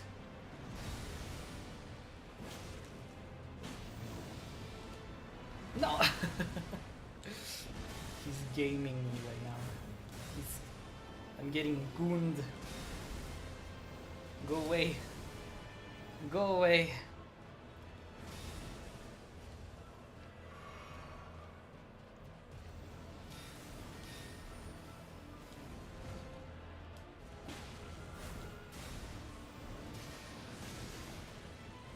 Very sad that I'm gonna have to like fucking poke him to death now.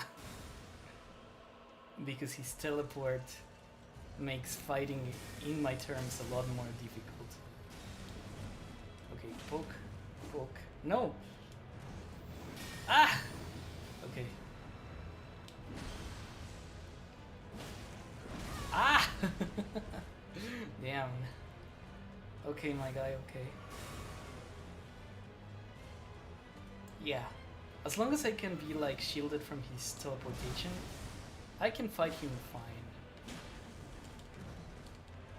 Okay, I just need to get him once again.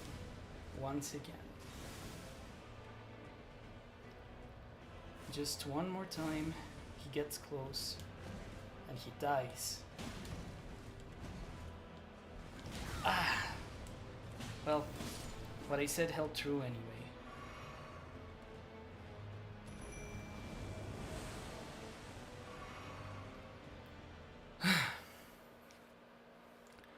Are you gonna do the DLC afterwards? Yeah, I want to.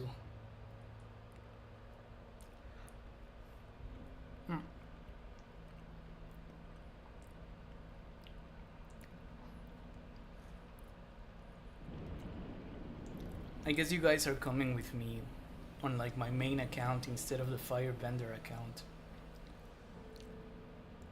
The Firebender fucking died.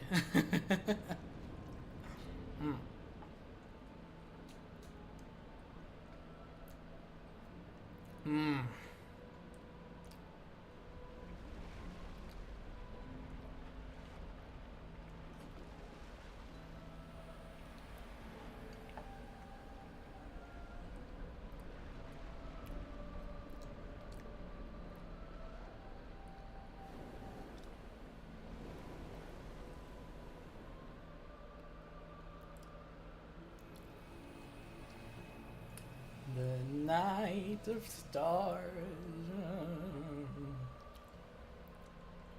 starry night, holy night, all is good, all is bright.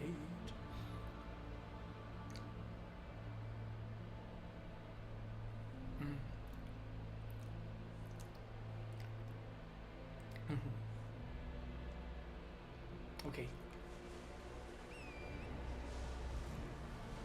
I'm taking out the big sword on ya, idiot.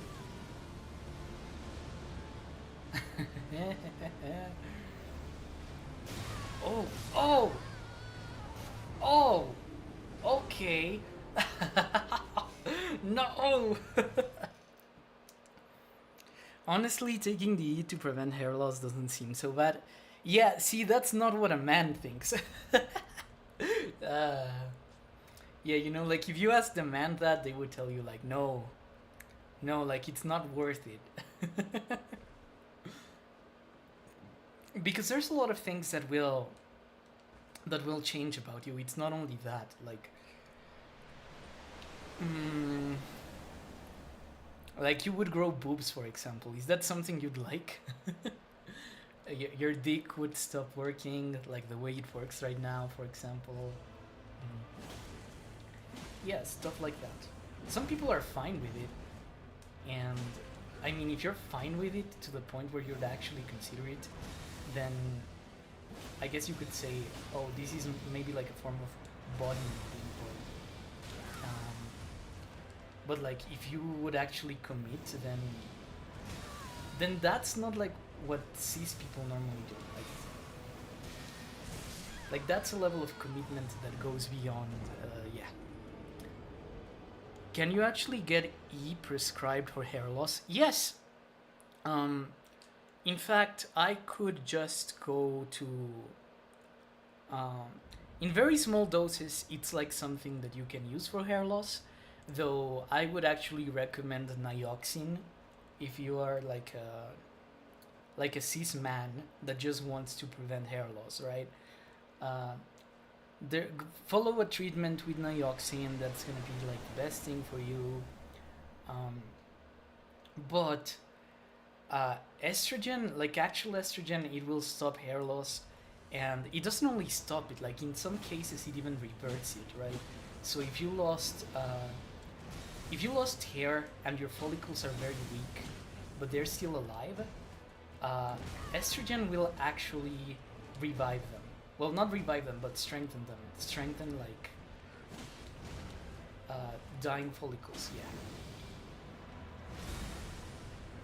Because what kills them is testosterone. You know.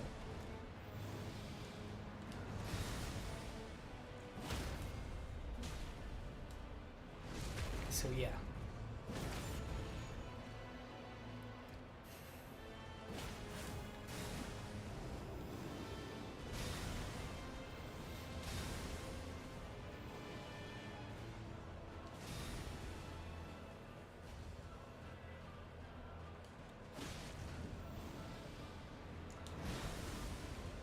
Come on! Oh fuck, I didn't reach it. Oh fuck, I didn't reach it.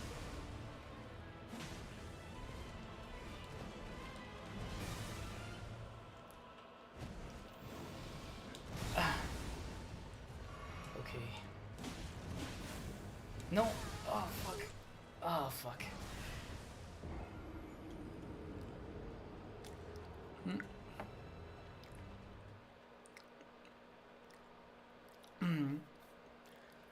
God damn it. I'm not interested in having boobs, but I don't think I would mind too much. Yeah, then maybe you're some flavor of like non-binary person, but you know, for most cis men, especially if you ask like the incel types, and you ask them, oh, like you feel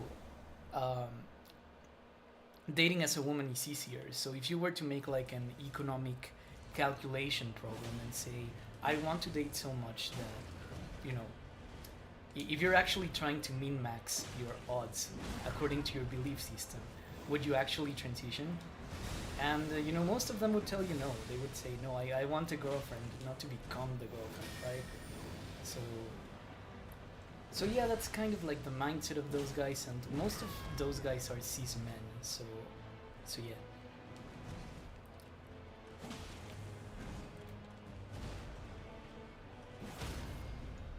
Got you. There was that whole minoxidil and finasteride. Yeah. I'm not too aware of it, to be honest, but I do know that nioxin is like pretty good.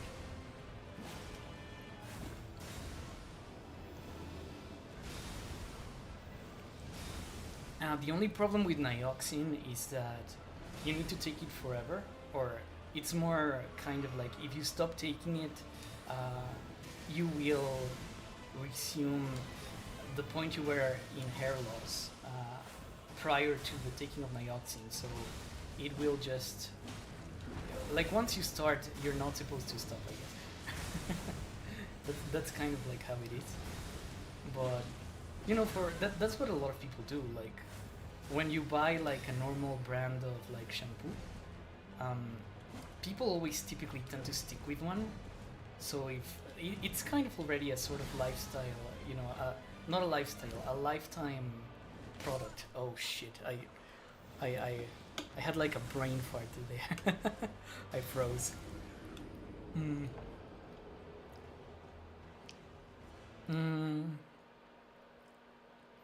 But it can have side effects and it's too much of a hassle. Yeah. Yeah, I guess doxxing is similar, but there's no perfect product to treat hair loss yet, I guess. Since you identified as non-binary previously, can you explain the NB mindset? Yeah. So there are two types of trans people, which is binary trans people and the non-binary trans people. What does each one mean? So someone who is a binary trans person is a trans person who is born as a certain gender, but their prerogative, I guess, is that they don't really feel like they identify in the one they were born in, right? So their problem is that they have a gender identity and they're very aware of what their gender identity is, and it's the other one, not the one that they have. So yeah, if that's your situation, then what typically happens is that oh fuck.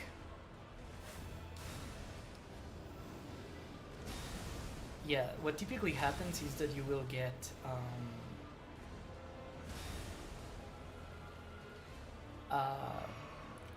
the normal, well, not the normal, but the typical trans people procedure, which is HRT, starting to live as like a different gender, and that's like kind of simple to understand because it's like, oh, you were assigned the gender at birth, you don't really like it, and you're just going to swap to the other one.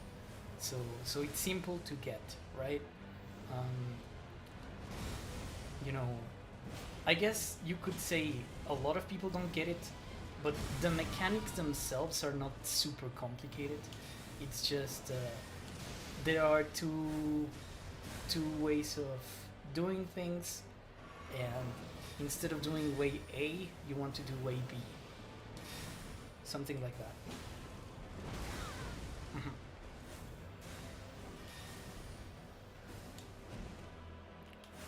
Oh no! Oh fuck! he teleport killed me.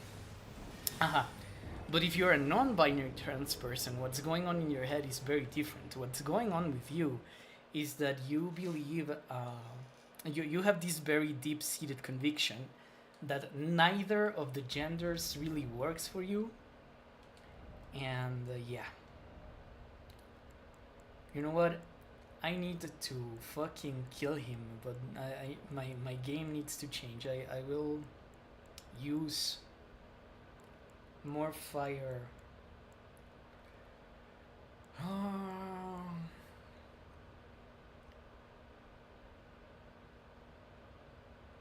Wait, what?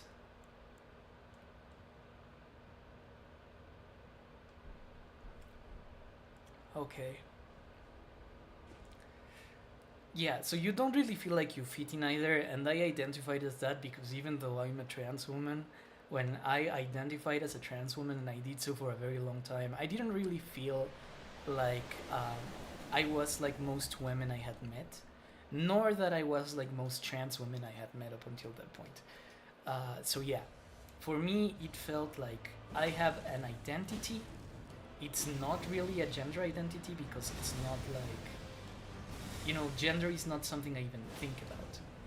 But in my case, it was more that I didn't think about it because I didn't really invite myself to do it, and not so much because it wasn't important, you know.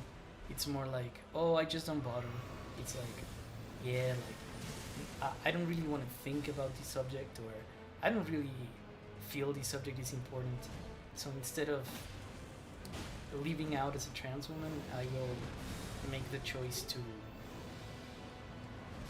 be non-binary. And yeah, like I know being a man doesn't fit me, but as far as I know, being a woman doesn't fit me either. It seems like nerfed in many ways. Fucking protein deficiencies and shit.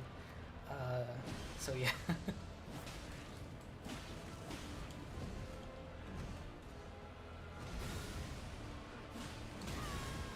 Yeah. So that was kind of what it was like in my head. Oh, in my mind, it just didn't seem like worth it. But the thing that made me realize is that all things considered, it's not that I don't want to be a woman. It's more like I don't want to be like the women in my life. And yeah, that's a very different prerogative. Yeah.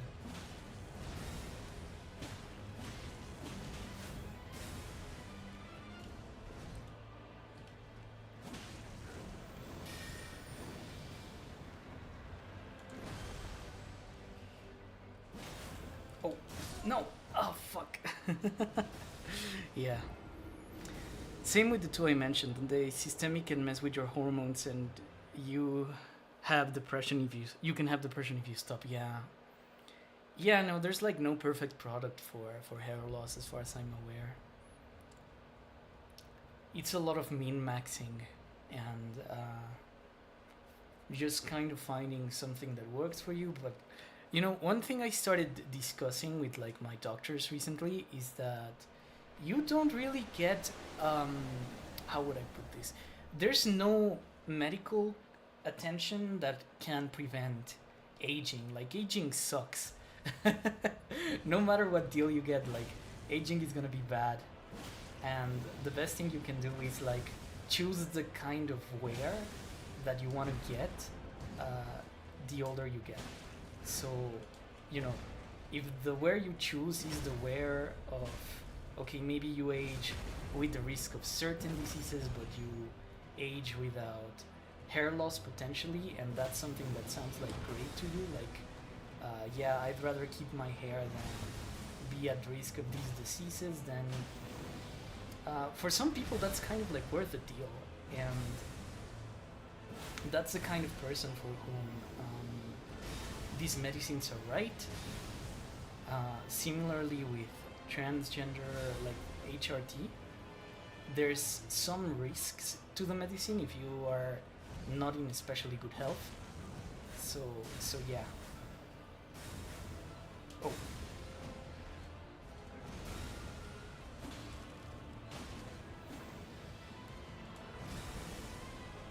Ah! Damn, he fucking one-shot me.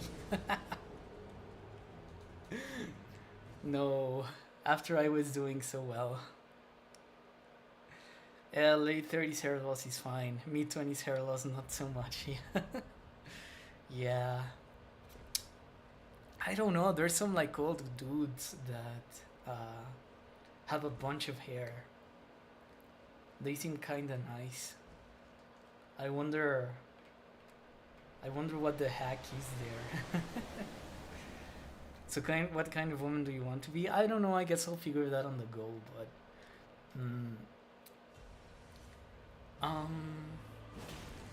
I guess I realized because of a bunch of other things as well. What? Like this character made me really think about my gender identity.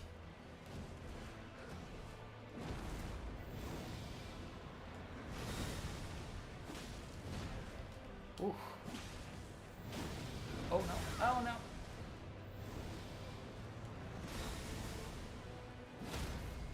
Yes.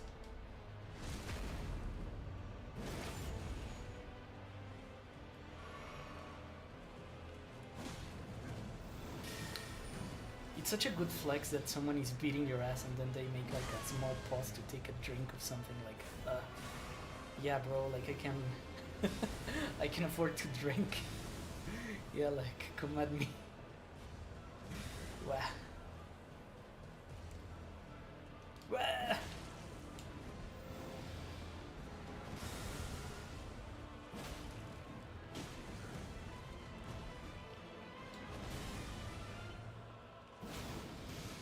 Ah. No.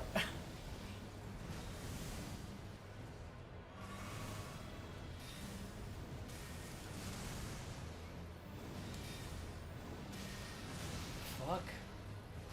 Can you slow down for a second there, sir? Ah! Ah! Yeah, fucking teleport. I hate that. That's the thing I hate the most.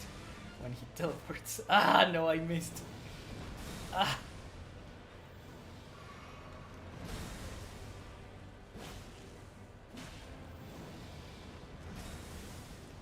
Okay, I got you. I got you. I got you. Ah! No! Leave! Ah, okay.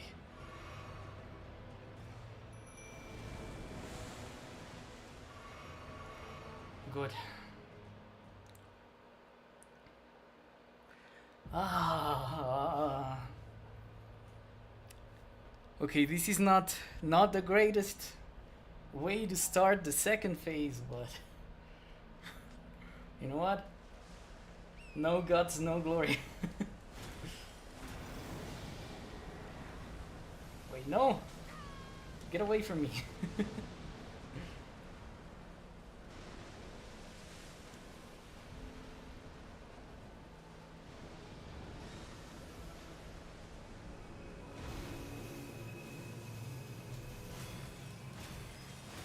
Ah!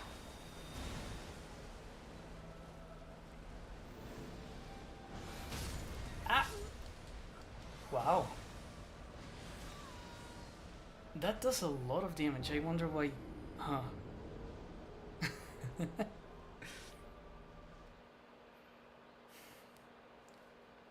I would look extremely strange with hair loss, but I have come to expect it, but it's not guaranteed. Yeah, just think about it. Like, you don't have to have the answers right now, but like, if you feel like it's something that you gotta address, just please address it, or you're going to make a lot of people miserable down the road, including yourself. I still feel like I can't come to an answer. Oh, okay, well, let me give you one of the diagnostic questions. Like, would you rather be a grandma or a grandpa, like, once you're old?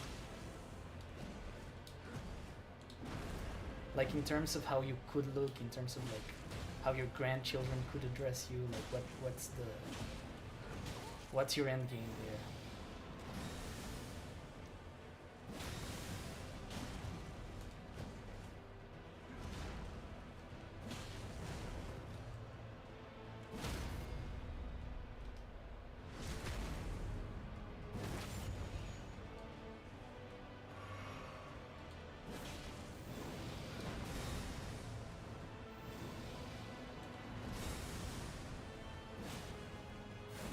No! The fucking teleport. Ah.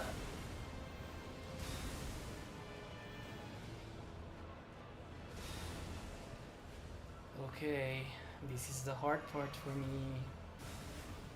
Ah! No! I fucking hate you. Fuck you, Radagon. Fuck you, Radagon. Yeah, that like third phase. Once he hammers the floor, that's my weakness. Oh my god.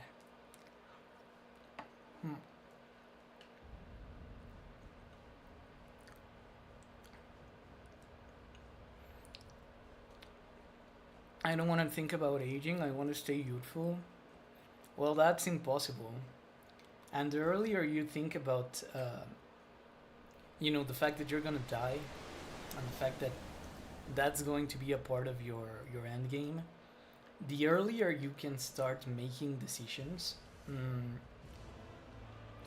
about, how your future is gonna look like. I guess something that a lot of people will tell you when you go to the doctor, right, for like general checkups, is that your health today is the sum of your decisions in terms of health, going back like 10 years. So how healthy you are today is the result of the decisions you've made over the last 10 years, let's say.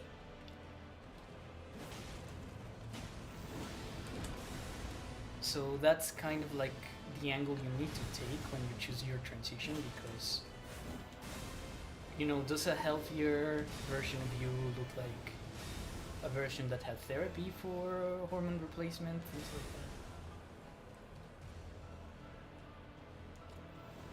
that? Ah.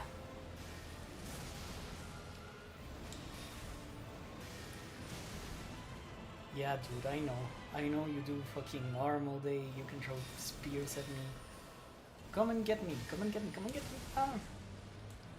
Ah! Fuck. Okay, this is good.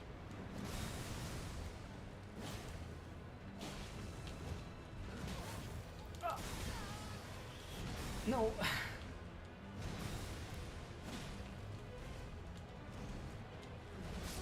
No!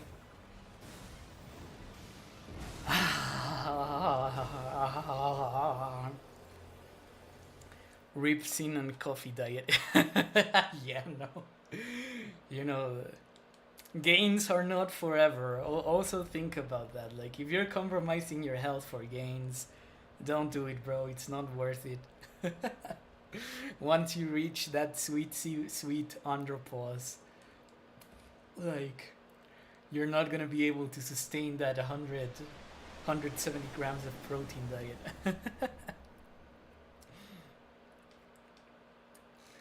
Da-da-da-da-da-da. Yeah, gains are not forever. Sad but true. Ah? Okay, I didn't press the button. I was holding it down, but like barely.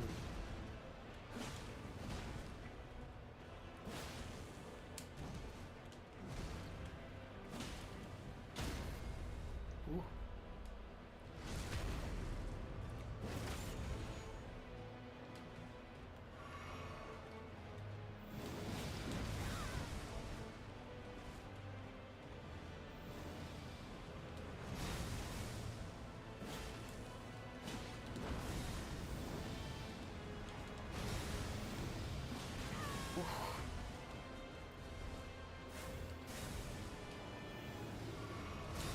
Oh no.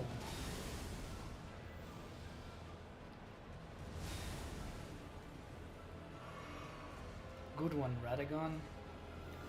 Wait, you're doing this again? What?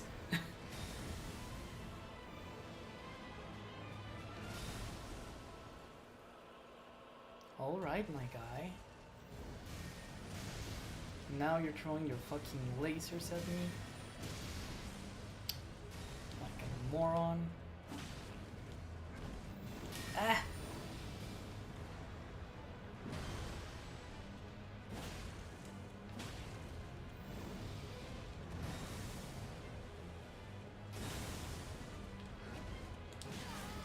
Ah! No! No! Ah. Yeah, I need to be careful with that teleporting thing.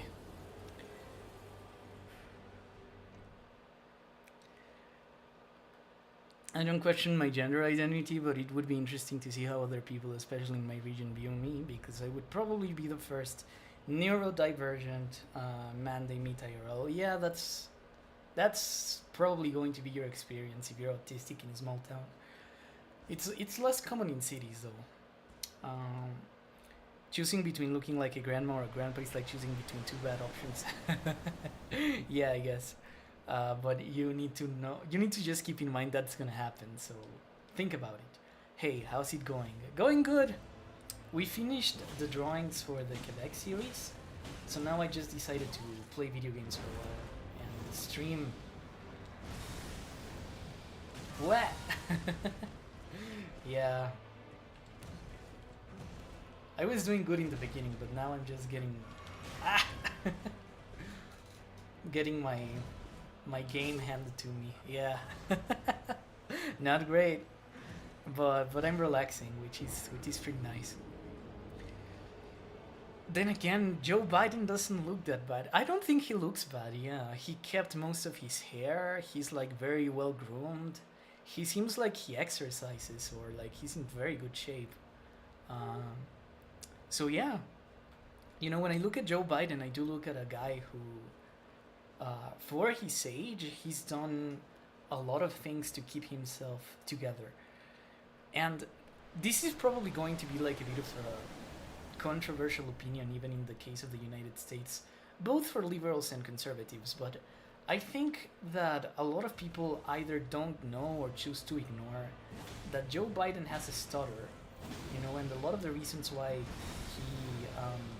he struggles to speak sometimes is not because he's old, but because he actually has a disability that's a well-known speech impediment, right?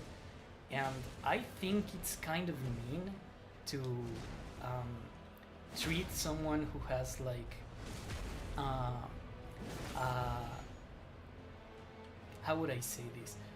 Someone who has like a speech disability as someone who has like a mental disability, because he doesn't have a mental disability. You know, like if you've ever met someone with a stutter, like you will notice that they are very lucid. They are people who can like speak well and have like ideas and things like that. They just struggle with the communication aspect of them because they struggle to string sentences together. And Joe Biden has a stutter. Like that's something that's true. He actually has a stutter disability. When he was younger, he also spoke like this. So I'm not sure why people are surprised. Like, you know, I think it's a bit ableist when people say that, oh, you know, like his brain is melting and things like that. Because yeah, of course he's old and he's prone to gaffes. Like George Bush was prone to gaffes as well. But the thing with Biden is not that he is how would I say this? He's not someone who should be getting the kind of response he's getting over his inability to string sentences together. Like he's not old, he's disabled, and I think that going forward, like in 50 years, people are going to look at this election as a very ableist election, like an election that spoke very ill of like the moral character of the country that's struggling to put this guy in office over this. You know, like what's worse, having a speech disability or being like a convicted felon? Do you love VTuber models? Yeah, I have a second one, a live 2D, a second live 2D one in the works. 3D ones, I really like them. I don't know how to use them, but I would love to learn, because in general the technology behind these things is super interesting. And yeah, it's like great. I love this. And because I am also someone with kind of kooky politics who would rather have a job going forward in something else if it's possible, I would much rather represent myself in a way that allows me to keep my anonymity. And that's why I started VTubing. So yeah, I do love a VTubing model and live 2D. I've been a whole live viewer since the pandemic. My favorite VTuber is Iron Mouse. I don't really watch her, but I follow her content in other ways. And yeah.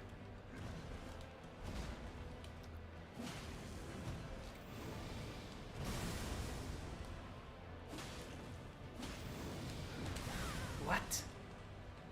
My controller is not like listening to me right now, I think. Well, okay, that was good. Oh.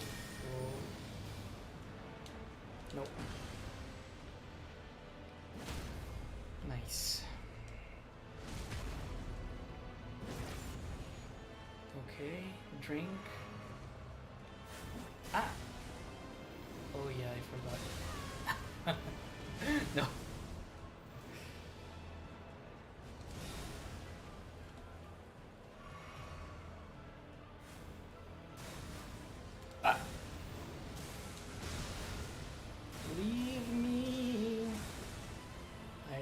do this thing you do.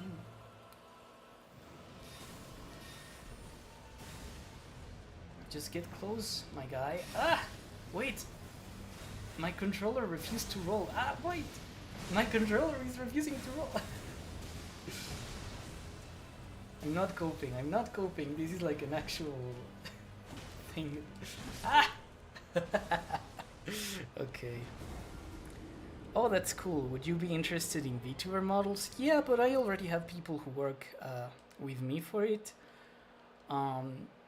Right now, I'm not looking forward to investing in another one. I guess, you know, if you have a portfolio, go on my Discord server and send it to me, and I might be able to, like, refer you to someone who wants a model.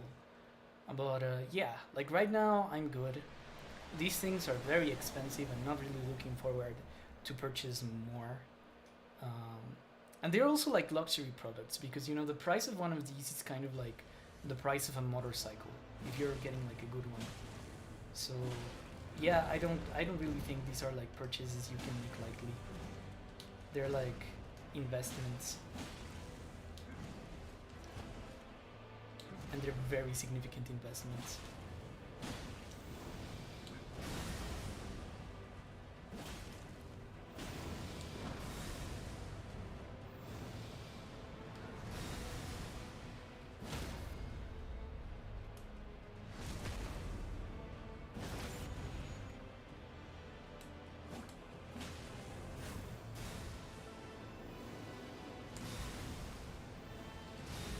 Ah! Oh, so he can hit me when I'm above ground. Oh, fuck. Yeah. Got fucking hammered. Alright, man, have a good day. Thank you.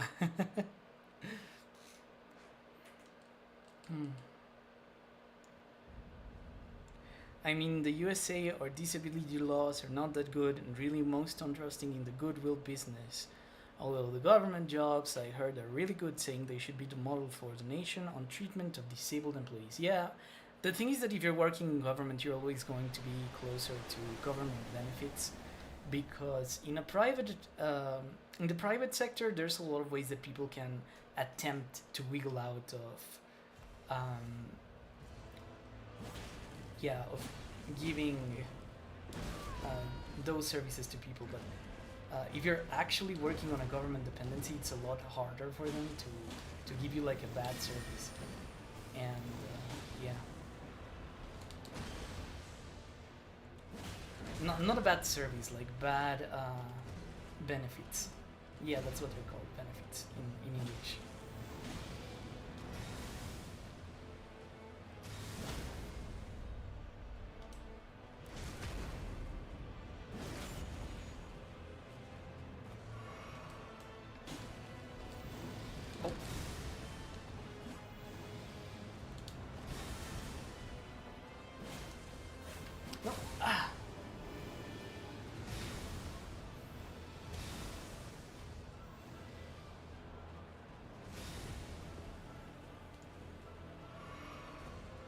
Okay, come close.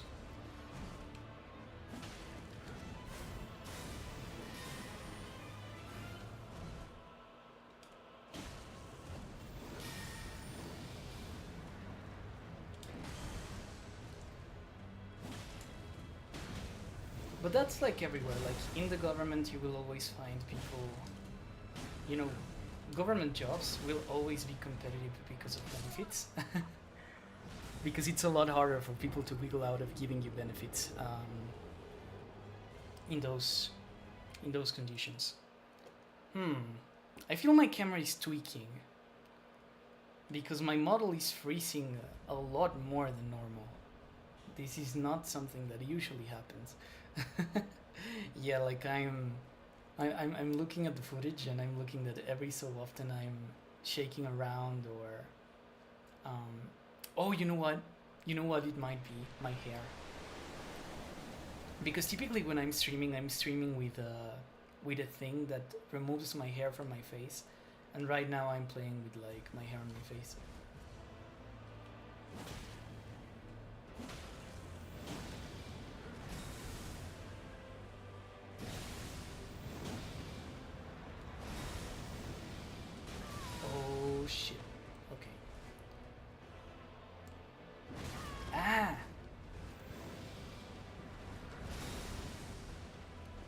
I'm having like delayed reactions, not on the controller but on myself for some reason. Maybe I'm getting tired.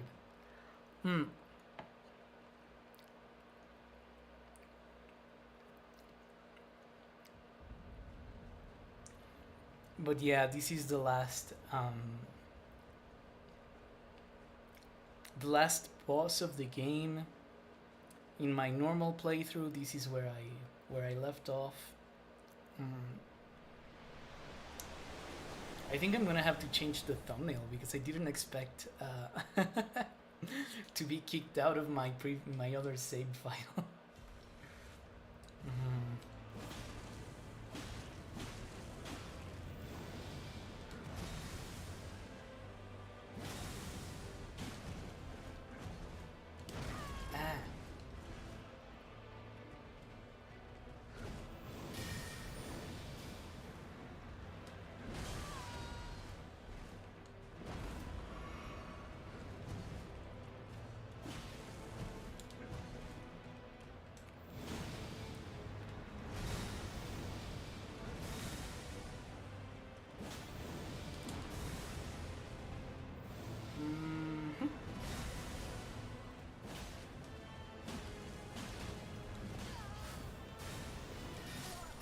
Okay.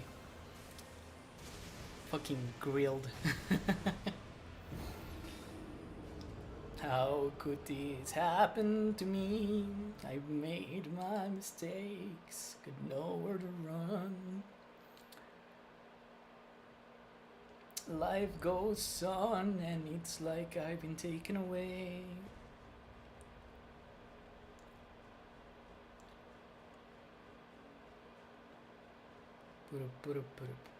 You know what? The good thing about this save file is that I can actually play the DLC if I buy it. So if I absolutely know that we're done, you know, the other one is not coming back, I can just play the DLC.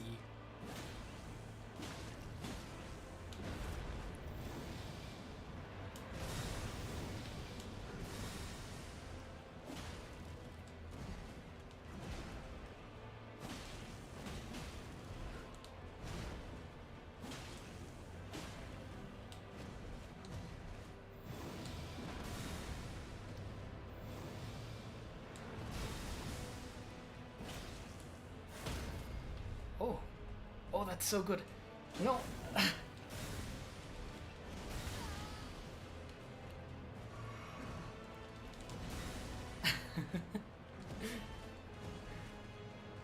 I think this match has served to show that I am really good at the first phase, but I suck at the second one. Oh.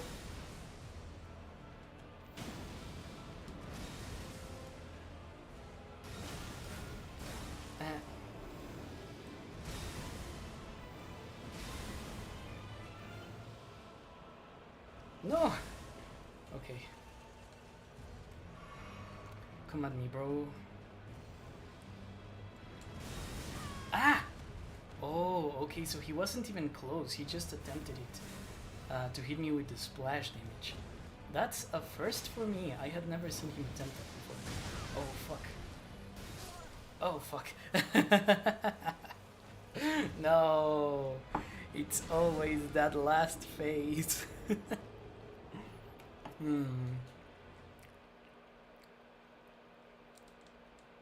I wonder how I should fight him. Should I be more aggressive?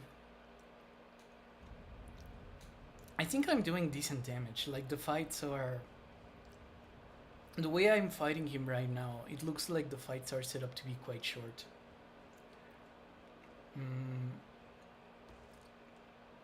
I guess I could remove my shield and my helmet, and then I could dodge a lot faster, but if it doesn't put me below medium load, it's not gonna be worth it.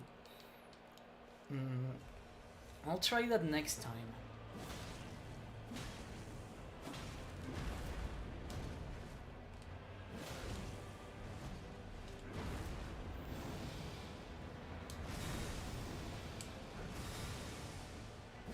Oh fuck, I missed.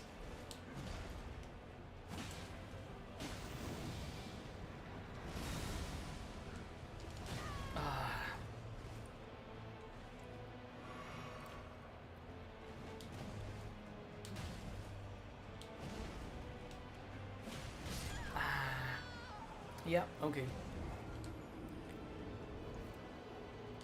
Okay, okay, okay, okay, okay, okay. I am going to commit to being even faster at the risk of receiving more damage. Let me just try my equipment. I am going to... Okay, so I am at medium load. I am still at medium load. What if I remove the bow? Still at medium load. Okay, so I guess it's not worth it. I'm just gonna keep the helmet on. Yeah. No, I think the shield is worth it then. If I'm still on medium load. Oh, but I could upgrade the shield actually. Ho ho ho ho ho. And make it resistant to faith.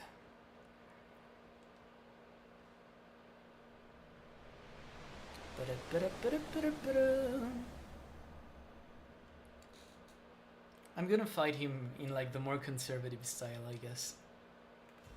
The aggressive one is good, but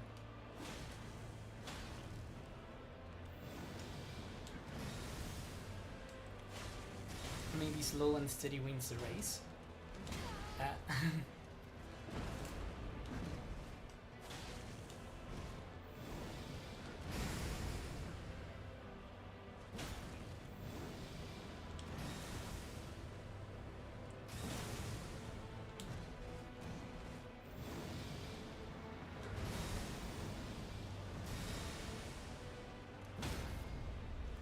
Okay, so far so good. Potion.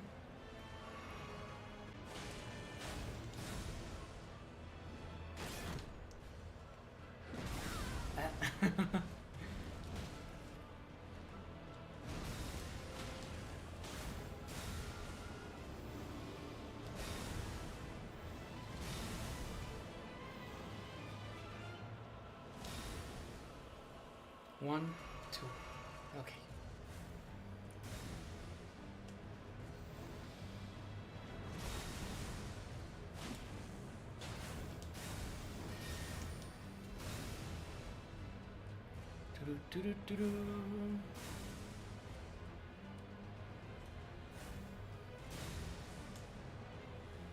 I have a shield now, so you can just... Oh no! I didn't rise it up in time! Oh no! Oh no!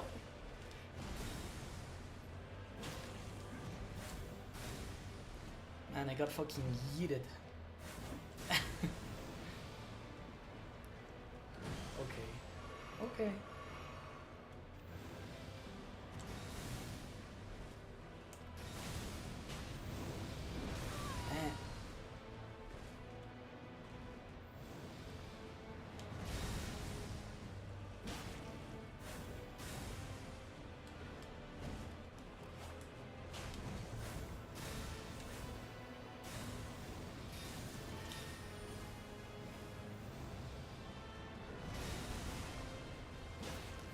Okay.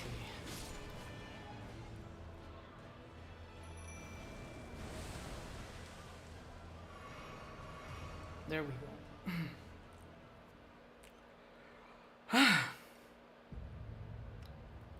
I'm looking up more information at non-binary identities, and I am feeling more like I identify as this. Okay, well, I'm glad you relate. You found something you relate to. Okay, go back, go back. No! Whoa.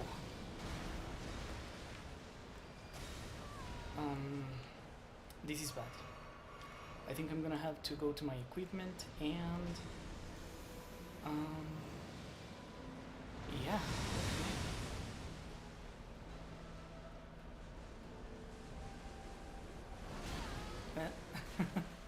Okay.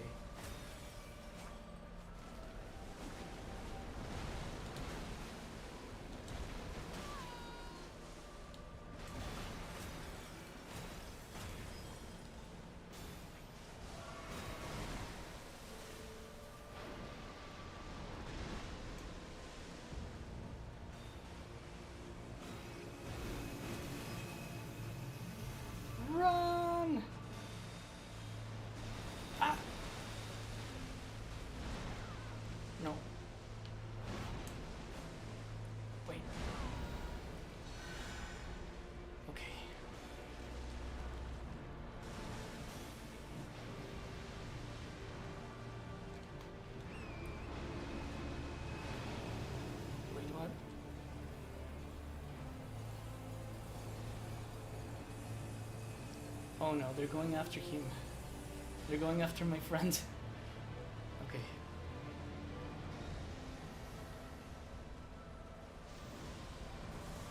Ah! Fuck you.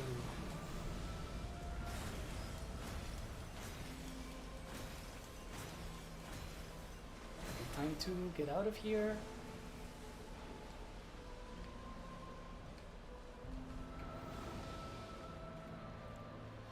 And let's do this. No, no, no, no. Okay.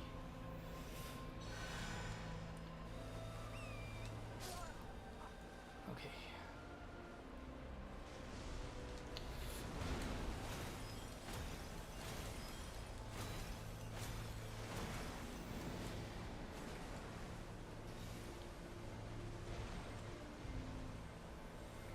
Ah.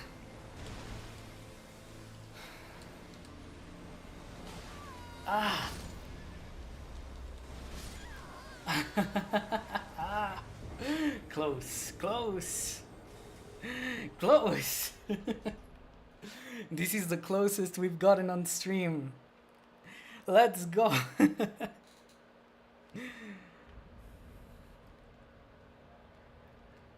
Okay.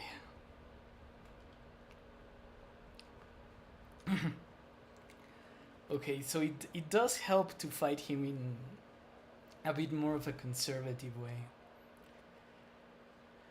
I'm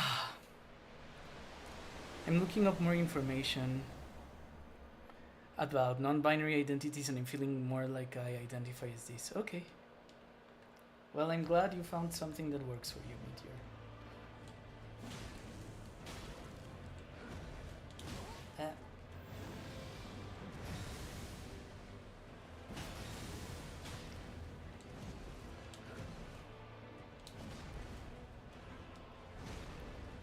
Oh, hello Panha, welcome. Did you know that this battle is canonically a battle between two trans people? Like the one you're seeing on screen? This character is transgender as well.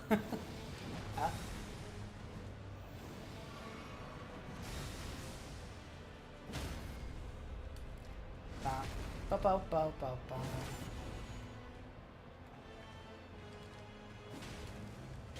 Ah. No. Ah.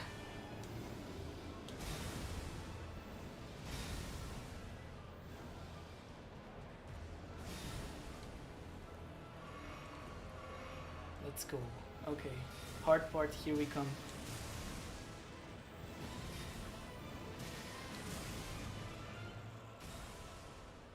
Come closer, come closer. Come closer, don't teleport into my face. Don't teleport into my face. What? Okay, that was new. Oh, no! Oh, that's what the shield was for! No!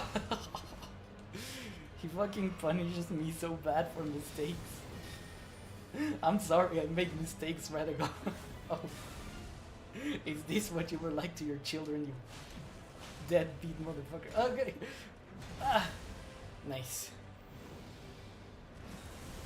Ow.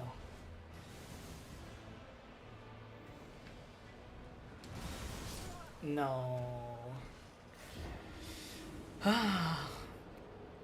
Hey, what's up? Yeah.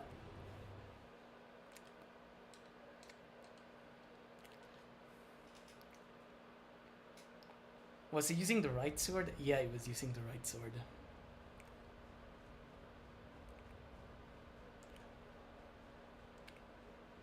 Turun, turun, turun.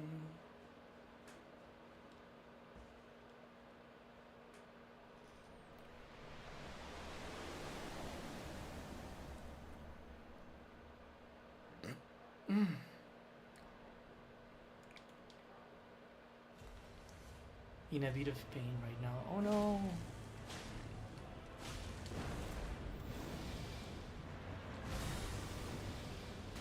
Ah. No! Oh, fucking timing! These are just rhythm games. I think I should just think of them as rhythm games, and then I would be doing a lot better than I'm doing. Yeah, look. 0. I was gonna say zero damage, but he did get me in the end there. Pow, pow, pow, pow, pow, pow, pow. I'm eating beans.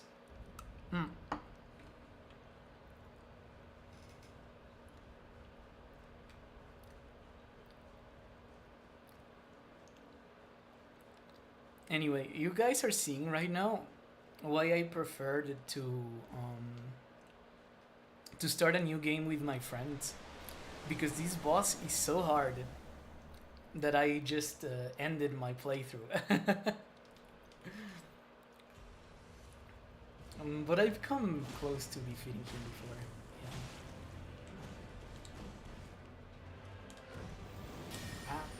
Yeah.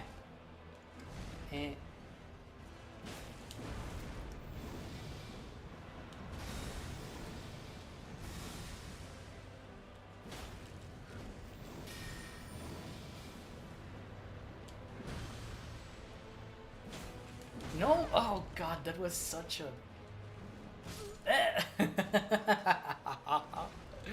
God damned.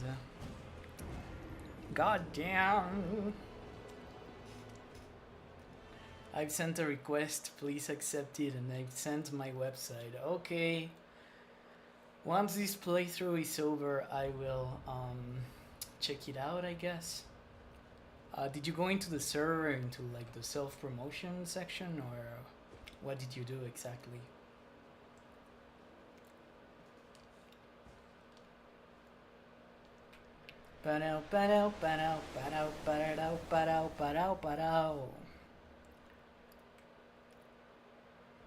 Maybe I should bludgeon him. Yeah. Like maybe his hammer is telling me I'm the kind of guy you wanna smash, not the kind of guy you wanna cut, you know?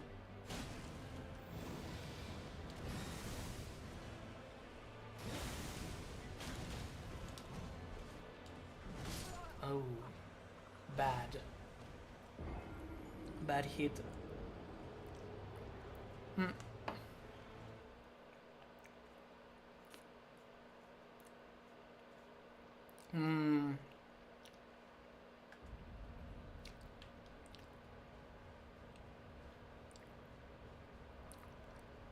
Wait a second. Okay, let me check.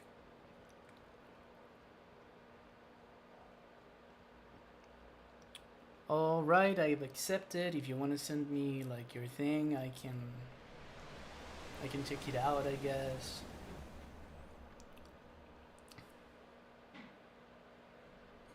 Alright, I think this is gonna be maybe my last attempt. I should probably move on with my day. I am off my element at the moment. And I really need to be in my element if I want to beat this guy.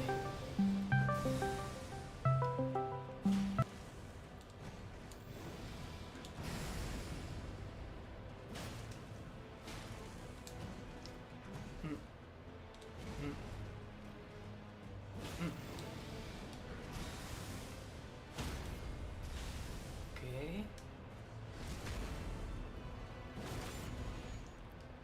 Drink.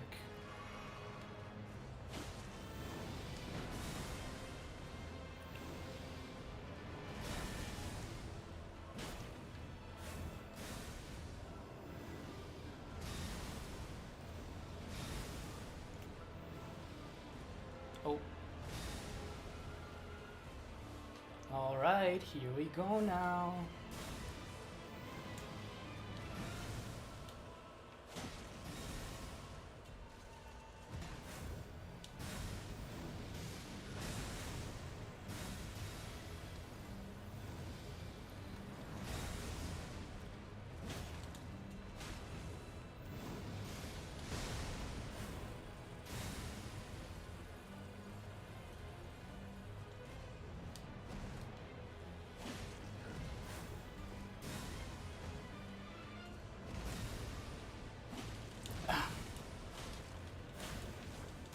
gonna be it? Oh my god. I'm doing... Whoa. Whoa.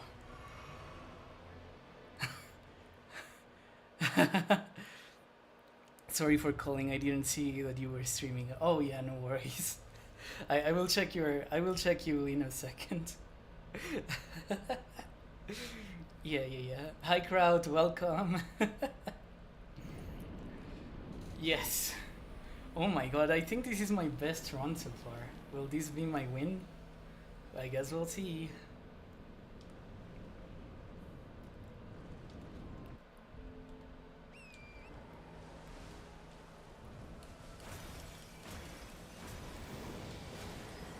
Okay, get away. Get away.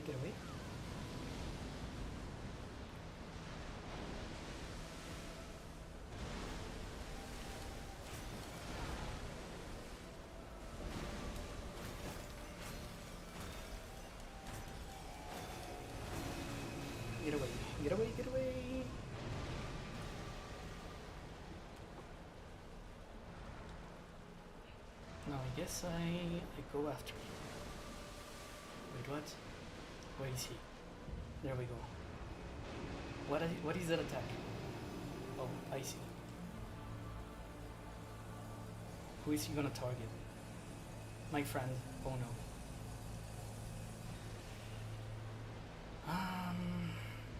Where are you gonna land? Oh!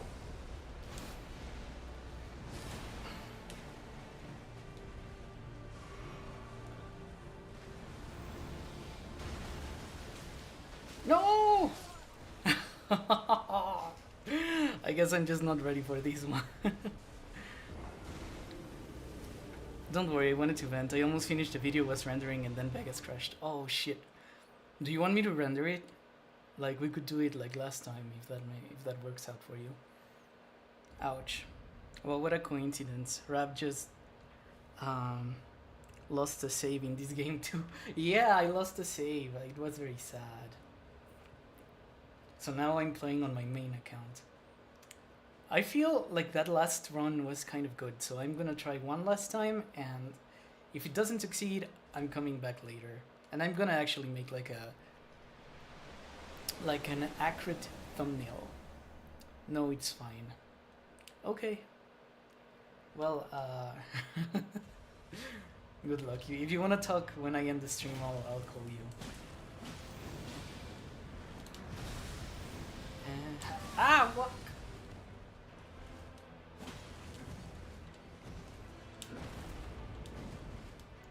Yeah, I'm...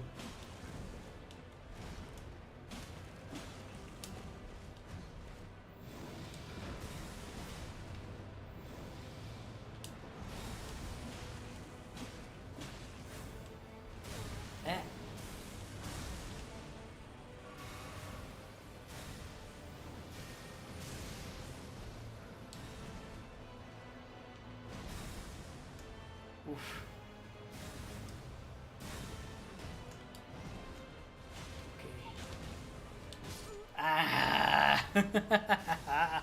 I'm going to go to bed and cry now. You know what? Same. I'm tired of this. I'm way off my element right now. Okay.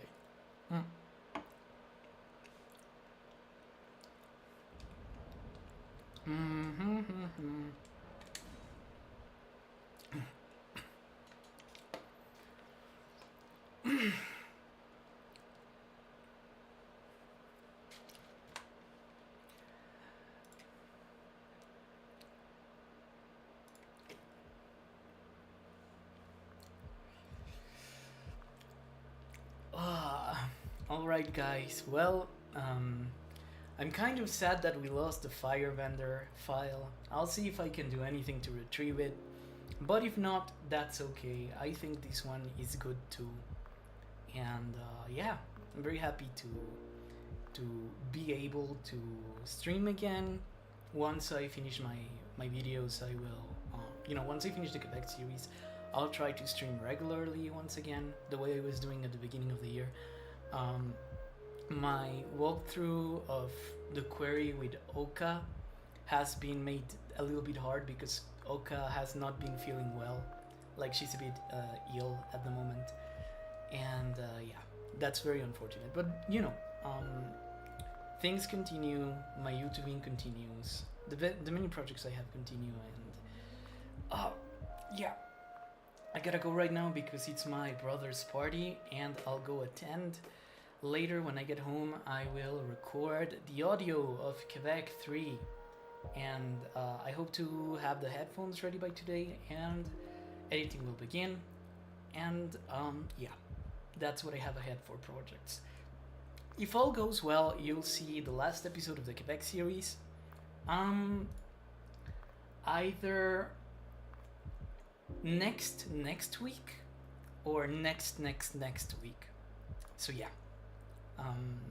Thank you all for coming, and I'll be seeing you later. Bye bye.